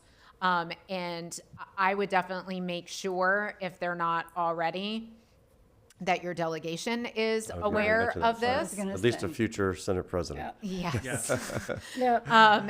And definitely just make sure that your delegation is aware of that, and that then you will then follow up on what happens and let all of us know, please. I know I want to know. Yeah, listen, you what happens. piqued my interest on this. For With, many yes, others, with yeah. with the decision from the Attorney General, and then we'll be able to help guide you as to how to best move forward after I mean, that. there's just got to be, there's all this constitutional thoughts are going through my Yeah, mind right now same. and challenging. Same. Right. My only other thing, and I'll let Mr. Tatum talk if you're going to talk about the Cristaldi report. That kind of stuff. And Some stuff yeah, like that. so I'll let you take that when you go. I'm done. Mine, Other than other than if there's anything educationally you guys see that you guys want to tweak, and you guys can jump in whenever you want. mine was basically the workforce housing project, so Okay. I think we need support for that from Tallahassee, that, like you said, how many people are leaving every day? They're leaving because the cost of living is so high here. And it's not the grocery store so much, that's about the same everywhere, but it's the housing and the insurance. If people can't afford to pay rent or buy a house here on what we can pay them based on our budget, they're going to leave to Tennessee, Alabama, Arkansas, the cheaper, I don't want to say they're cheap, but they're less expensive to Right. live. Right. Georgia even. So if we can find a way that they could financially help us with these projects, like we've done with the MTC at the airport, if we got the property, they could say, hey, what a great idea, we'll fund you this much money. And I know it's hard to ask for money, but you never know. You don't know if you don't ask, The answer's so. always no if you don't ask, right? Right, exactly. So that would be my thing, to kind of help support us in that kind of arena, but there's so many other things that we could ask for, but. Well, I also want to add, I mean, you are well known for your Manatee Technical College. If there's a new program, Right. awesome. If there's, I mean, let's talk about 3 or 5, different ideas that we can all vet together. But, I think you would have some good success with it, and, type of program you want to expand or create there also is an idea for creating jobs. So. Right. I'm sorry, was you were talking as I was thinking, like, this is. How I would you do can 2 or layer 3. it in. Yep. And that's the way Yes, that's ma'am. why you get paid the big bucks. I think just kind of dialoguing, and we had about a year or so ago before the new board came on. Year and a half. We did talk about the workforce housing, had someone come in. We kind of waited, a new board came in, and then it kind of stalled on us. And it will be back up as soon as we possibly can here with in the workshop. But I and- still think it's something that they need to think about. Yeah, up I there. think from a, are you wanting to put that on the priority list, like we need as a district, we need workforce housing for our staff, or are you wanting to ask for we want $1 million to help us build the workforce housing? What are you thinking? I want the money. If we can get the money. Yeah. Like I said, you don't know. Which I think combating, or not combating, that's wrong. So more dialogue with that. I think that if we were going to, the original route, we were looking at with the affordable housing was using a not-for-profit to build it. They're going to fund the capital. They're going to go out to investors and do the capital. One Stop Housing was who we were using. I don't know if you're familiar with So One it's Stop been Housing. a long time. So they were going to use, we were not, the only capital we were going to have is you can have the land, like building our land, right? And so we weren't going to have to put any money into the actual housing. I'm okay with putting that as a priority, like, hey, we're hearing from teachers that they're leaving because of this Right, or that, right. or I'm okay with putting that as an idea from like a priority is helping affordability, right? Whether that's workforce housing, whether that's insurance, taxes, whatever. But from the building standpoint, we weren't going to come up with any money to go into affordable housing. We were just going to let them build on the land and have an agreement. So that's where if we're going to ask for something, I think I don't know if they're going to say, yeah, here's $1 million for workforce housing. I mean, they give that to counties and things like that. There are people, I'm not necessarily one of them, but there are people that are like, you're a school district, Right. worry about school and teaching, not workforce housing, right? For the same token, we can't have our own teachers here if they don't have anywhere to live, Right. right? Right. So I don't know if Yeah, I don't know that's why I'm just bringing it up. They're good at kind of If the layer it nonprofit in is going to somewhere. take the land, you would then be supporting the nonprofit's effort to get funding for it, because you couldn't have the funding come to you directly. You're already doing it in kind because you're doing the property, right? Right. I mean, so that's and part of it. there's a whole lot of legal stuff to work Right. out with Sure. all that good stuff. But yeah, Mr. Chapman. Well, maybe that's the angle, is the regulatory angle. Because I think Right. part of the legal concern There you is that go. if we surplus property, a charter has the right to take it first. Sure. Right. So maybe that's where I could work with the attorneys to come up. It could be with, something like that to where we're Yes. a little. we're regulation wise we're Yes. doing Yes. something make it Right. And easier that for would us help us. Yes. to do it. Thank you. Yeah. And I would say too that I know there are a couple of larger districts who have been looking at this in the last year or so as well. I know Miami-Dade Yeah. has Right. has done some exploratory Collier- area in Collier- this. Yep. Collier, Yep. Orange County. So I think it's worth having some conversations with colleagues there as well. Okay. And of course, I'm happy to reach out to those that I know on, there as well, to just kind of find out what have they run into, to your point, Right. because that was the first thing that I thought of was the land aspect. You do want to make sure that you could then use that land for that and, Right. not have to Yeah. address the fact that it would then be available to a charter school, since you have a particular purpose for which you're making that land available, right? And just maybe talk to a couple of these districts that maybe a little bit farther down the road in exploring this avenue, seeing what it is that they're running into, their pros and cons that they've seen, and those types of things, and that could help guide us as well. Right, and any obstacles that they Yeah, might have had. absolutely. Okay. Absolutely. I would also challenge you to consider anything still for school hardening. Those dollars were well received and requests Yes. somewhat last year, whether it's for Yes. hurricane or for security. Yes. So I'm just, I'm trying to give you ideas, Yeah. and then there. I've got some ideas of appropriation. But I'll let Mr. Tatum go with his before Oh, we the talk like policy item. appropriations. I'll let you. Or I'm sorry, Mrs. Frey, were you done? Yeah. Okay. I'm done. With some of your ideas on some stuff, and then I'll throw out my appropriation stuff in a minute. So just to give a little bit of background, and I know Danielle and I have talked about this for a year and a half or 2 years, and so Sean, you got in on it recently, and it all started. I knew where we were going to go Yeah, with of course, we're going to go with the state requirements for educational facilities code. So, Sure. so I just started doing my homework about 2 years ago, and it all kind of culminated yesterday in a very interesting discussion. So we were at the consortium, and we were talking about whether we should ask for the ability so that we can be on an equal footing with charter schools, right? One of those things, and to reduce the cost of operating the system. If it wouldn't be a good idea to allow us to use the same building code and the fire code that charter schools used to build. And so I've talked to Representative Connerly about this. I've talked to you guys about this. I've talked to a lot of builders and architects about this. And the SREP, they say, the builders and the architects say, drive up the cost. We also have some local design things that drive up the cost. But anyway, so we're sitting at this consortium yesterday, and this lady named Wendy, I didn't know who she was necessarily, she looks over at me and she goes, well, you can already do that with a majority vote of the school board.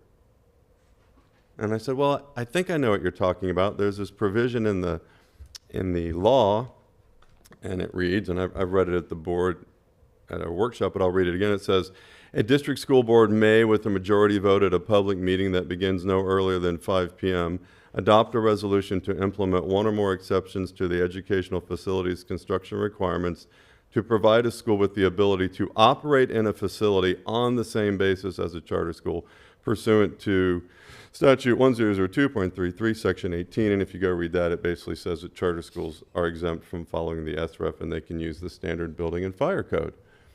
And I said, well, but there's some people that believe that line there where it says the ability to operate in a facility on the same basis as a charter school means that only applies to like a district-run charter school. And she goes, no, that's not what that means. And I said, well, how do you know that? And she said, well, I'm from the Southern group, and we are the people who got that language into statute, and we know what the intent of it was. The intent of it was to allow you, with a majority vote by a school board after 5 p.m., to have a resolution to exempt yourself from the SREF. And I'm kind of astounded is that nobody has told me that, I'm not blaming you guys, but the whole 2 years that I've been going down this road, that this has actually been in statute. Actually, there was a version of it in the 23 book, and it was updated in the 24 book. And so anyway, I said, well, maybe we should, maybe we could just change that wording a little bit so that we can make sure that it doesn't apply to like charter schools run by a district. It just applies that you can exempt yourself by an SREF with a majority vote. And so a little more background on that too. I said, well, why was that language put in there? And she said, because, and maybe you guys can confirm this, she said, because when the law passed that said the public school systems have to give a percent, like a per capita, per student basis of your 1.5 mil capital tax, that was going to reduce the amount of money that you had available out of your capital funds. So this was a way to help you if you're short on funds or you want to reduce your capital expenditures, to be able to do that. And that was put in there specifically for that. And now that we have decided, but it's in statute, it doesn't say you have to provide part of your sales tax, but it says it has to be on the referendum that goes in front of the voters. Right. So now you have to give part of your 1.5 mil capital tax. That's in law. Correct. It's going to be on the referendums, and it will almost probably always pass. So we have to give our 1.5 mil. It's not our. I consider it to be the taxpayers' money, but I'm using that terminology. So the point is, this was put in there so that as all that money gets extracted out of your capital account, you can now have some flexibility if you'd like to. You don't have to, but if you'd like to exempt yourself from the SREF and have some flexibility in how you build your schools to help reduce your costs. So she came up with some wording, and thank you for letting me give you a little bit of that background, but I think it's instructive for all of us, is basically to change the wording a little bit, to say that you can adopt a resolution to implement one or more exceptions to the educational facilities construction requirements to provide a school district with the ability to build a school facility on the same basis as a charter school pursuant to 1002.33, section 18, which basically says you can follow the standard building and fire code and not have to follow the SREF. And so I have a meeting with Representative Connolly this afternoon, and I'm just going to tell him, like, look, it's kind of already in statute. We just need to tweak this language a little bit so that there's no discrepancy or no ambiguity about this, that if you want to do it, you can vote it and make it happen. So do you all want to support that or not? Sure. Okay. Yeah, I can take it rid of absolutely. the ambiguity. Yeah. So I have a quick question, if I may. sure. And I don't want to take us too far off, but I'm just curious because we've had this conversation quite a few times. Has anybody in the state that you know of, have they activated that majority vote to build to lower than SREF? I haven't done enough homework to find that out. Okay, no, I was just wondering I've if you talked to know. Okay. people, which is surprising to me. You're right. It's like, well, if this can be done, why hasn't anybody done it? Why aren't we all doing it? Yeah. Why aren't we all doing it? And it reminds me of this, if it's too good to be true, it seems too good to be true, almost. You know what I mean? But Yeah, I'd love to because- find that out. Yeah, because in my conversations with other districts, just even this week, that is not something that has come up when we talk about SREF. I will say that we do what has helped some of our districts in the last year and a half or so is, as part of the deregulation package in 2024, it did provide very clearly districts the ability to decide that when they are building a new building, if they already have enough buildings that can be used as hurricane shelters, that not every new building needs to be built to be used as a hurricane shelter, right? Because to a point that our districts have been bringing up for years, and to the legislature's point, it's even when there is, and I remember having this conversation with then Senator Hudson at the time. He comes from, he's all coastal. His area was all East Coast, but all coastal areas also. Even when there is a hurricane, we're not using every single school to open it up as a hurricane shelter, right? And so we already have those schools within our districts that we know, whether they be location-wise or whatever it is, typically work better as hurricane shelters than locations. And so if we need to replace one of those, that's one conversation. But if it's in an area, because it's, let's say, beachside, that we are not going to use it as a hurricane shelter, that we don't have to build it to be used as such going forward. And so that was specifically added in 2024. And that's good, but the schools that we've built 5 schools east of I-75. We're building open two more in 26, a high school in 27. None of those schools are being built as shelters, and they're still on a cost per student station basis about 3 times as expensive as the charter schools. The second thing that we have to keep our eye on in this area is that, and I sent this to you in our workshop, is as of July 1 of 2028, there is a limit on the amount of money that you can spend per student station, unless you use impact fees for this to build your school. And that limit right now is $40,800. There's like a big list that comes from DOE, and it's done by month for whatever reason, and it's projected out like 10 years in the future. And right now, that cost per student station is $41,000 per student station. And it doesn't include everything. There are some exceptions. It doesn't include certain infrastructure, security. But even if you added 20% more of that, let's call it $50,000 per student station. The high school that we're planning to build is going to be $91,000 for a student station. So I don't know how we're going to use that, meet those maximum required costs per student station without having the flexibility to exempt ourselves from some of these things in this SREF code that we want to do. So, I would just like your support to clean up the language. So I think I read it already. The language, the cleanup of the language is just to say you can, to provide a district with the ability to build a school facility on the same basis as a charter school. And if you guys would like to support that, I'll try and take that forward with. And we'll do some research too to see if any other school has taken this majority vote that you're talking about. And can you email me that statute that you put there too, if you don't mind? And we'll get back with them if anybody else has taken that vote. Yeah. Okay. Which again, I don't know if you do. You know Miss Dodge, Wendy Dodge? Yes. You know Wendy? Yeah. I assume you do. And she kind of looked at me strangely at the consortium yesterday, and she said, "Well, you can already do that." And I was like, "Really?" I would have looked back to be true at her just as weird as what you probably did, because I would say I didn't know that was in there, and two, I don't know. Yeah, but if it's not, if that's not the quote unquote, and I told her, I said, well, I don't know if that's the current interpretation from DOE. And she said, well, our group was the one that kind of honchoed that language through, and she explained that whole background about the 1.5 mil and it going to charter schools, and this is a way for you to help reduce your costs if you want to. And I was like, bless you. How about that? So this whole road that I've gone down for 2 years trying to get this all fixed or changed has, it's there already for us to use. And by the way, and Mr. Dye, I ran this by him too, and he said, Yes, sir. That's how I read it. He goes, Okay. that's how I read it. If you'll send that to me, we'll get back with you on some information. If any other districts have taken that vote yet, we can find that out, and then definitely put that on your priorities. Sure. And so what I don't want people to come away with, though, is that I'm quote unquote trying to build schools on the cheap. It's just the opportunity for us to do it. If a school board by a majority vote says no, we want to build right to the SREF and spend the money, great. Right. But in the era of rising school construction costs, these budgets, it's just getting very expensive. So we should have the flexibility to say, based on the budget that we have, we might want to use one or more exemptions. The second thing that I wanted to bring up goes along with this is the custody reporting process. So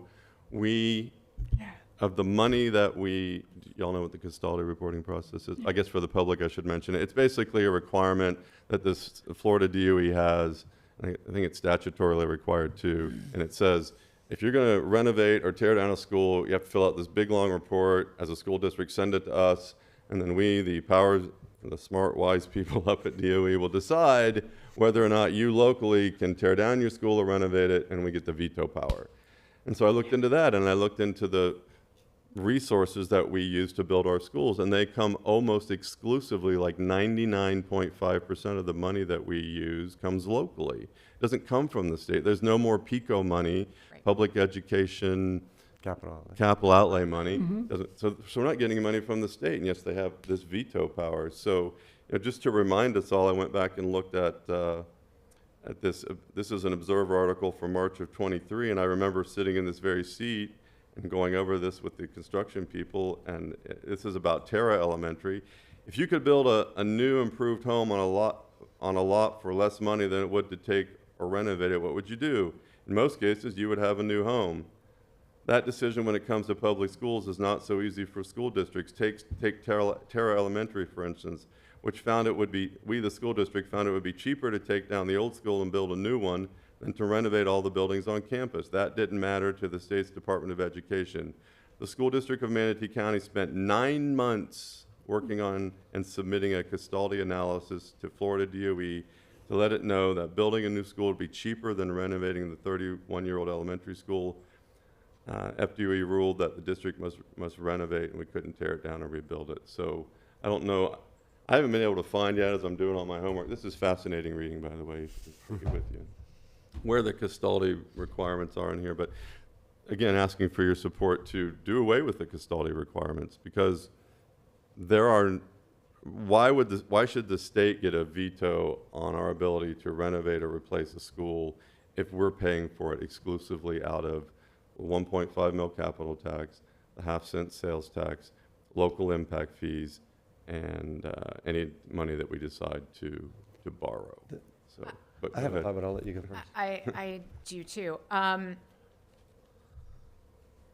just listened to an interview that was done in the last couple of days, probably. That they interviewed our new CFO for the state of Florida, and what CFO Angolia was talking about, obviously having to do with local government, but similar. The question was asked to him by the interviewer as to, if these are local dollars and all of that, like, why is the state coming in to kind of like oversee and make sure that their dollars are being spent? And it's the oversight piece, right? It's to like his viewpoint and the viewpoint of the governor is that, these are local dollars. They need that, someone needs to look out for the taxpayer to make sure that the dollars are being spent properly. And so they feel that that is their role in doing that when it comes to what they're looking at local government wise. And I kind of see it that we could get a very similar answer when it comes to this. I don't disagree with you that, especially since those dollars are local dollars and you are the local entity to be able to make those best decisions. But under this current environment that we are in, where we already have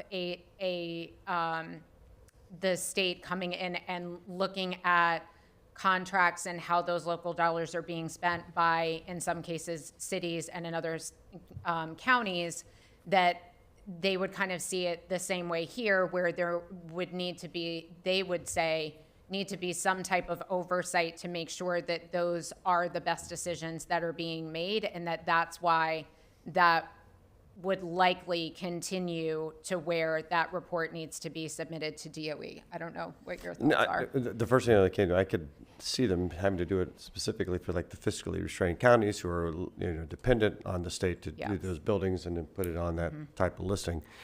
But I don't understand why it would be for those who aren't looking for any of the state assistance. Because there's dozens of schools who can't build their own, and so to make that decision and then give that dollar to the state. But we can look into that. Ms. Dodd suggested that, like you said, maybe it would be a bridge too far to do away with the custodial reporting, but to put some statutory language in that says DOE must provide the lowest cost, must approve the lowest cost option, right?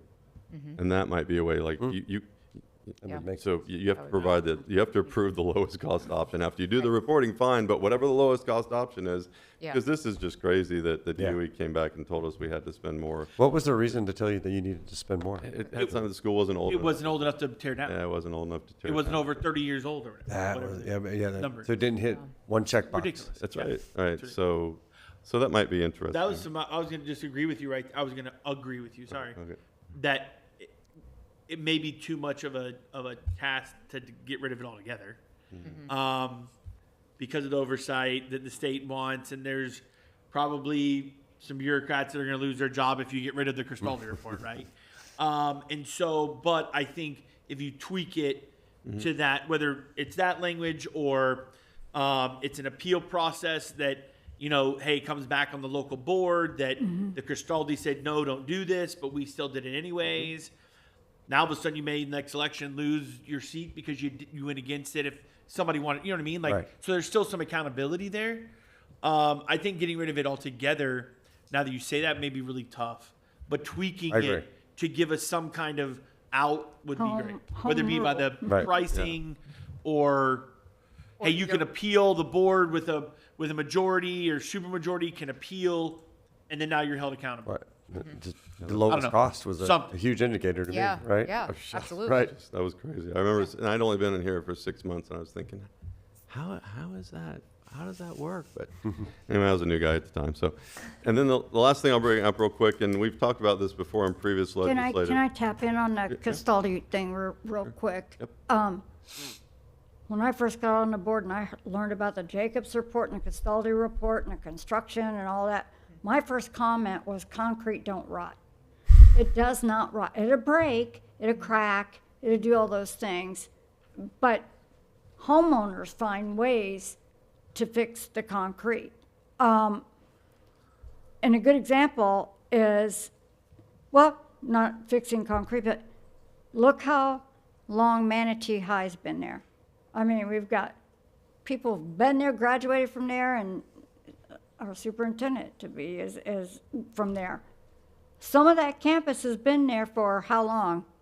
How long is that campus? It was the first high school in Bradenton. Yeah, but the Davis building has been redone, but it was still there for about almost 60, 80 years. Right, but And there's some there's inside stuff redone, but the whole, South Campus, yeah. right. sure. There's a lot of things that we've The old done. that- administration building, yeah, 50 plus, 60 plus. Right, that's what I'm saying. Sure. There are historical elements that aren't considered in Tallahassee.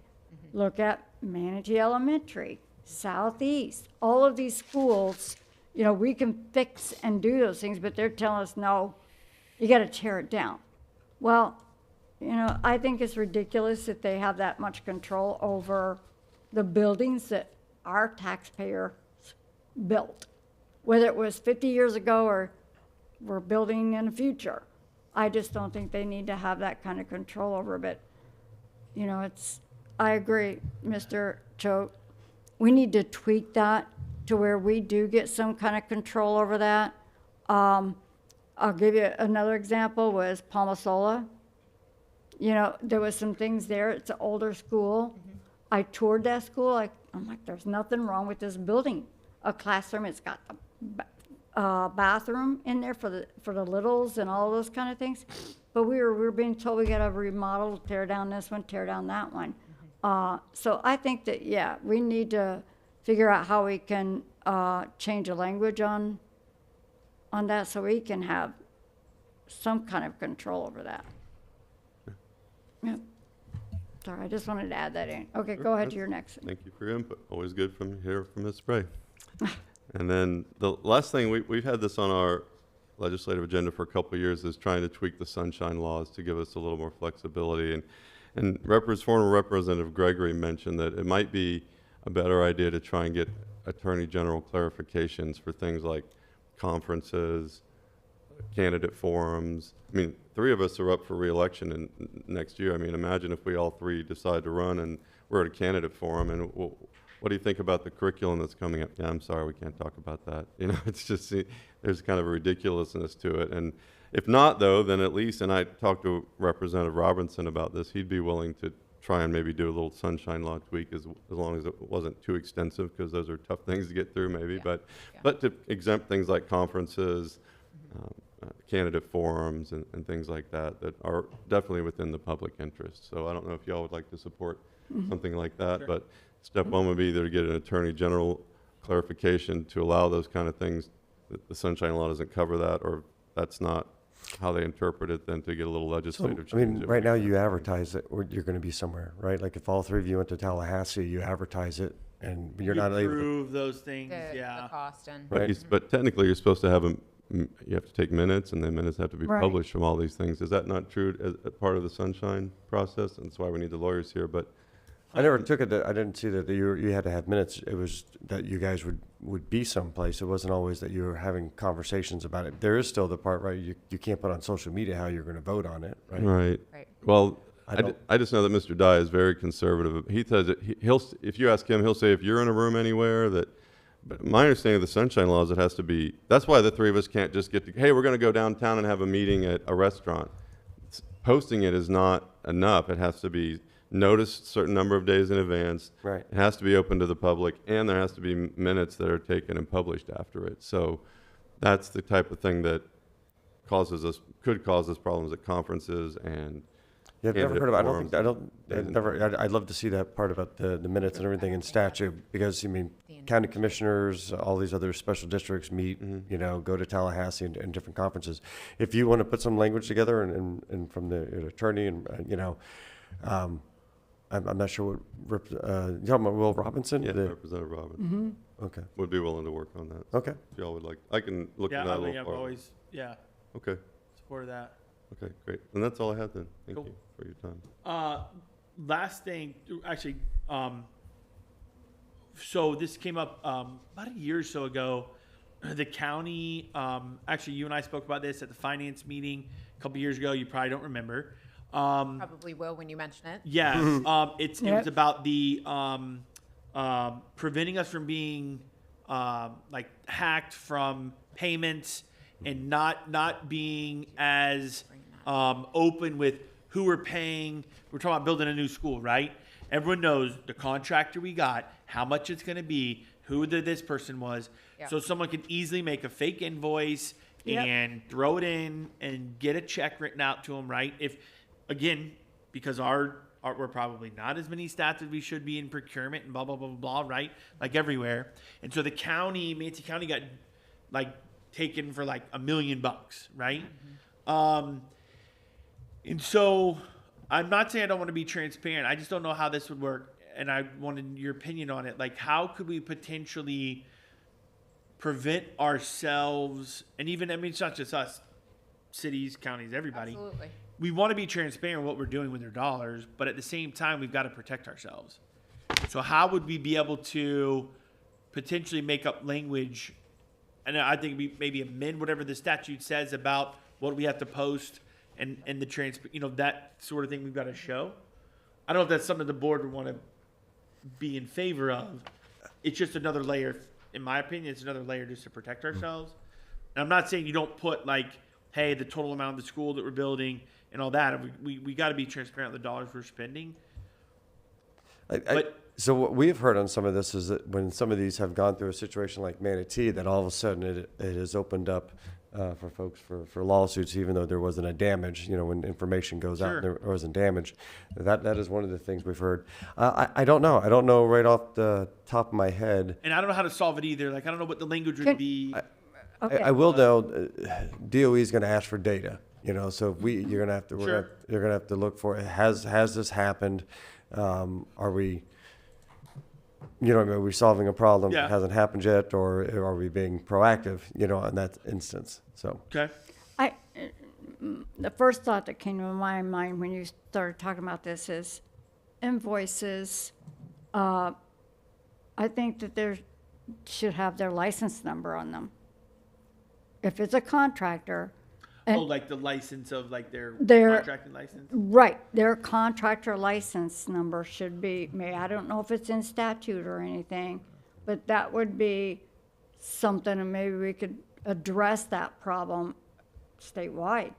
Any invoice has to have a license number, and it has to be verified before it's paid. I know it puts a lot of extra work on people in finance, but, you know, accounts payable, you know, you're gonna have your list of vendors most likely, but you never know if somebody slips in something like that, whether it's construction or a service even, Right. Yeah. not just Sure. construction. Sure. I think anything that we're paying, there should be a license number on it. Sure.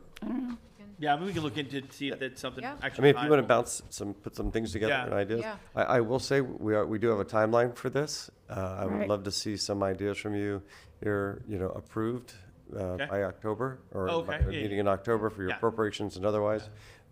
We need to start getting those things filled out. We can do those other communications to get that in that proper place for you to take a vote on Okay. via email and in conversations with Mr. Chapman. But I would say be very prudent. You all have done a very good job in the past getting your priorities done early Yeah. and any appropriations. And so The, I'll leave- sorry, the No. only other appropriation, I mean, nobody really brought up anything. I know we've talked about it, but I might as well ask. I'd love to, there is an idea that we've discussed as a board about repurposing a high school for a polytechnical high school to become trades oriented in auto and things like that, right? That's it. So obviously we're gonna have to put capital money into retrofit classrooms and things like that, right? Buy equipment, the whole 9 yards, right? So I think in the spirit of what we've always asked in the past, that's really been successful, like you said, is that workforce readiness type Right. stuff. And I think I would like to ask. I don't know what the amount is. I mean, we've been pretty successful, right around $1 million. Yeah, But I mean, that's a whole maybe a whole nother. And let thing. me just tell you why that is too, because so you have your appropriation share in the House and the Senate. Anything over a certain number gets kicked up to the bigger chairs. So Right. between that $1 and $2 million, Right. they're still able to put in, and without that, they has to go to the next level and get kicked in, and that's why we've been very, very successful. You can ask for 17 million, but I'm not going to be able to get it from that chair. It's going to have Right. to do the full appropriations share. I love that idea. If it involves apprenticeships or anything else, It will that work- absolutely involve some of that. Right. I mean, and I guess this is something that we can talk about more as a board with the staff to know what is it going to look like, Right. Like, what's the shape of that going to be? Is it going to be X amount of millions to be able to do that? And then how could we then potentially come back and chop off some of that to ask in an appropriation? Yep. But I think that appropriation, those types of things have been very successful with us. Correct. I mean, I think the A&P school, we've gotten a total of like $5 million, right? Out right. of all of it. So I think this would be I would envision some aviation stuff in there to move to exciting. that. So I think it'd be a great ask. Just how much we ask, I don't know. Right. That's something staff we can. Well, yeah, remember, guessing we kind could of- do it in phases. It could be $2 million this year. I mean, Sure. You guys have been very respectful to the Right. legislative delegation. I think they know that. They realize that. You do not come with $21 million, requests Right. for, just building something that they think you should build anyway. So you're on the right line. I'll say that, yeah. One more thing real Yeah. quick. Just going back just for a second, I looked it up. It's right off the Attorney General's website. So 3 requirements for a sunshine meeting. Meetings of boards or commissions must be open to the public. Reasonable notice of such meetings must be given, and minutes of the meeting must be taken. Then if you go down and say what qualifies as a meeting, the sunshine law applies to all discussions or deliberations as well as the formal action taken by a board or commission. The law, in essence, is applicable to any gathering, whether formal or casual, of 2 or more members of the same board or commission to discuss some matter on which foreseeable action will be taken by the public board or commission. There is no requirement that a quorum be present. I mean, we just need to cover ourselves for things like conferences and days and So, pledges. but when you do that, are you telling people you're in a meeting or that you're going to be, I mean, I It thought- says any discussions. The sunshine law applies to all discussions or deliberations, whether formal or informal, of 2 or more members of the same board or commission.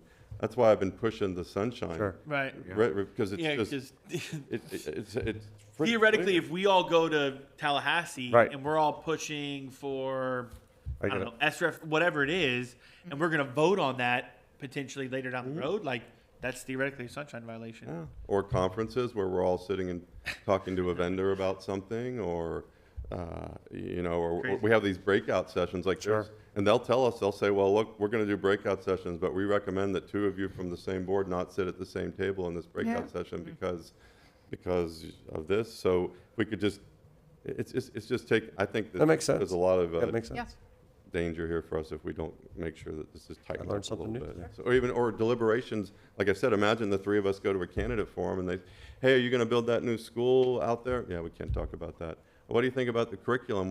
How do you, wait, we can't talk about, I mean, we couldn't talk about anything, literally, anything that we were going to vote on. So it's just, it's not good for government. It's not good for government. It's really hard because if you're at a social event and I see Somebody a else is board there, member, right. it's like, if they ask me a question, I say, well, we gotta walk over here. Right. You know, or leave the room entirely. It puts you in a very uncomfortable position. It really does. So I do think that In Tallahassee, they can get up in the middle of the committee meeting and go to the back of the room and talk about it, and go back and sit down. by the Doesn't way. apply to them. but not, You know. right. So that's what, it's just way too. all the time. I'm not trying to get us doged or anything here. So. I noticed. Good word. And some people have said, just one more point of clarification. Well, as long as, like, if I'm in the room with Mr. Choate and if I'm talking and he's not talking, that, well, it's not a discussion. That's too close to the line for me. My right? wife would disagree. Yeah, my wife would disagree. That's right. And I think Mr. Dye would disagree with that too. If two of you in the room and there is a discussion, whether it's between the board members or between the audience and a board member and the other person is there, it would just be nice to clarify this and take some of this threat away from us. So that's all. Good point. I'll like this part. Thank you. Yeah.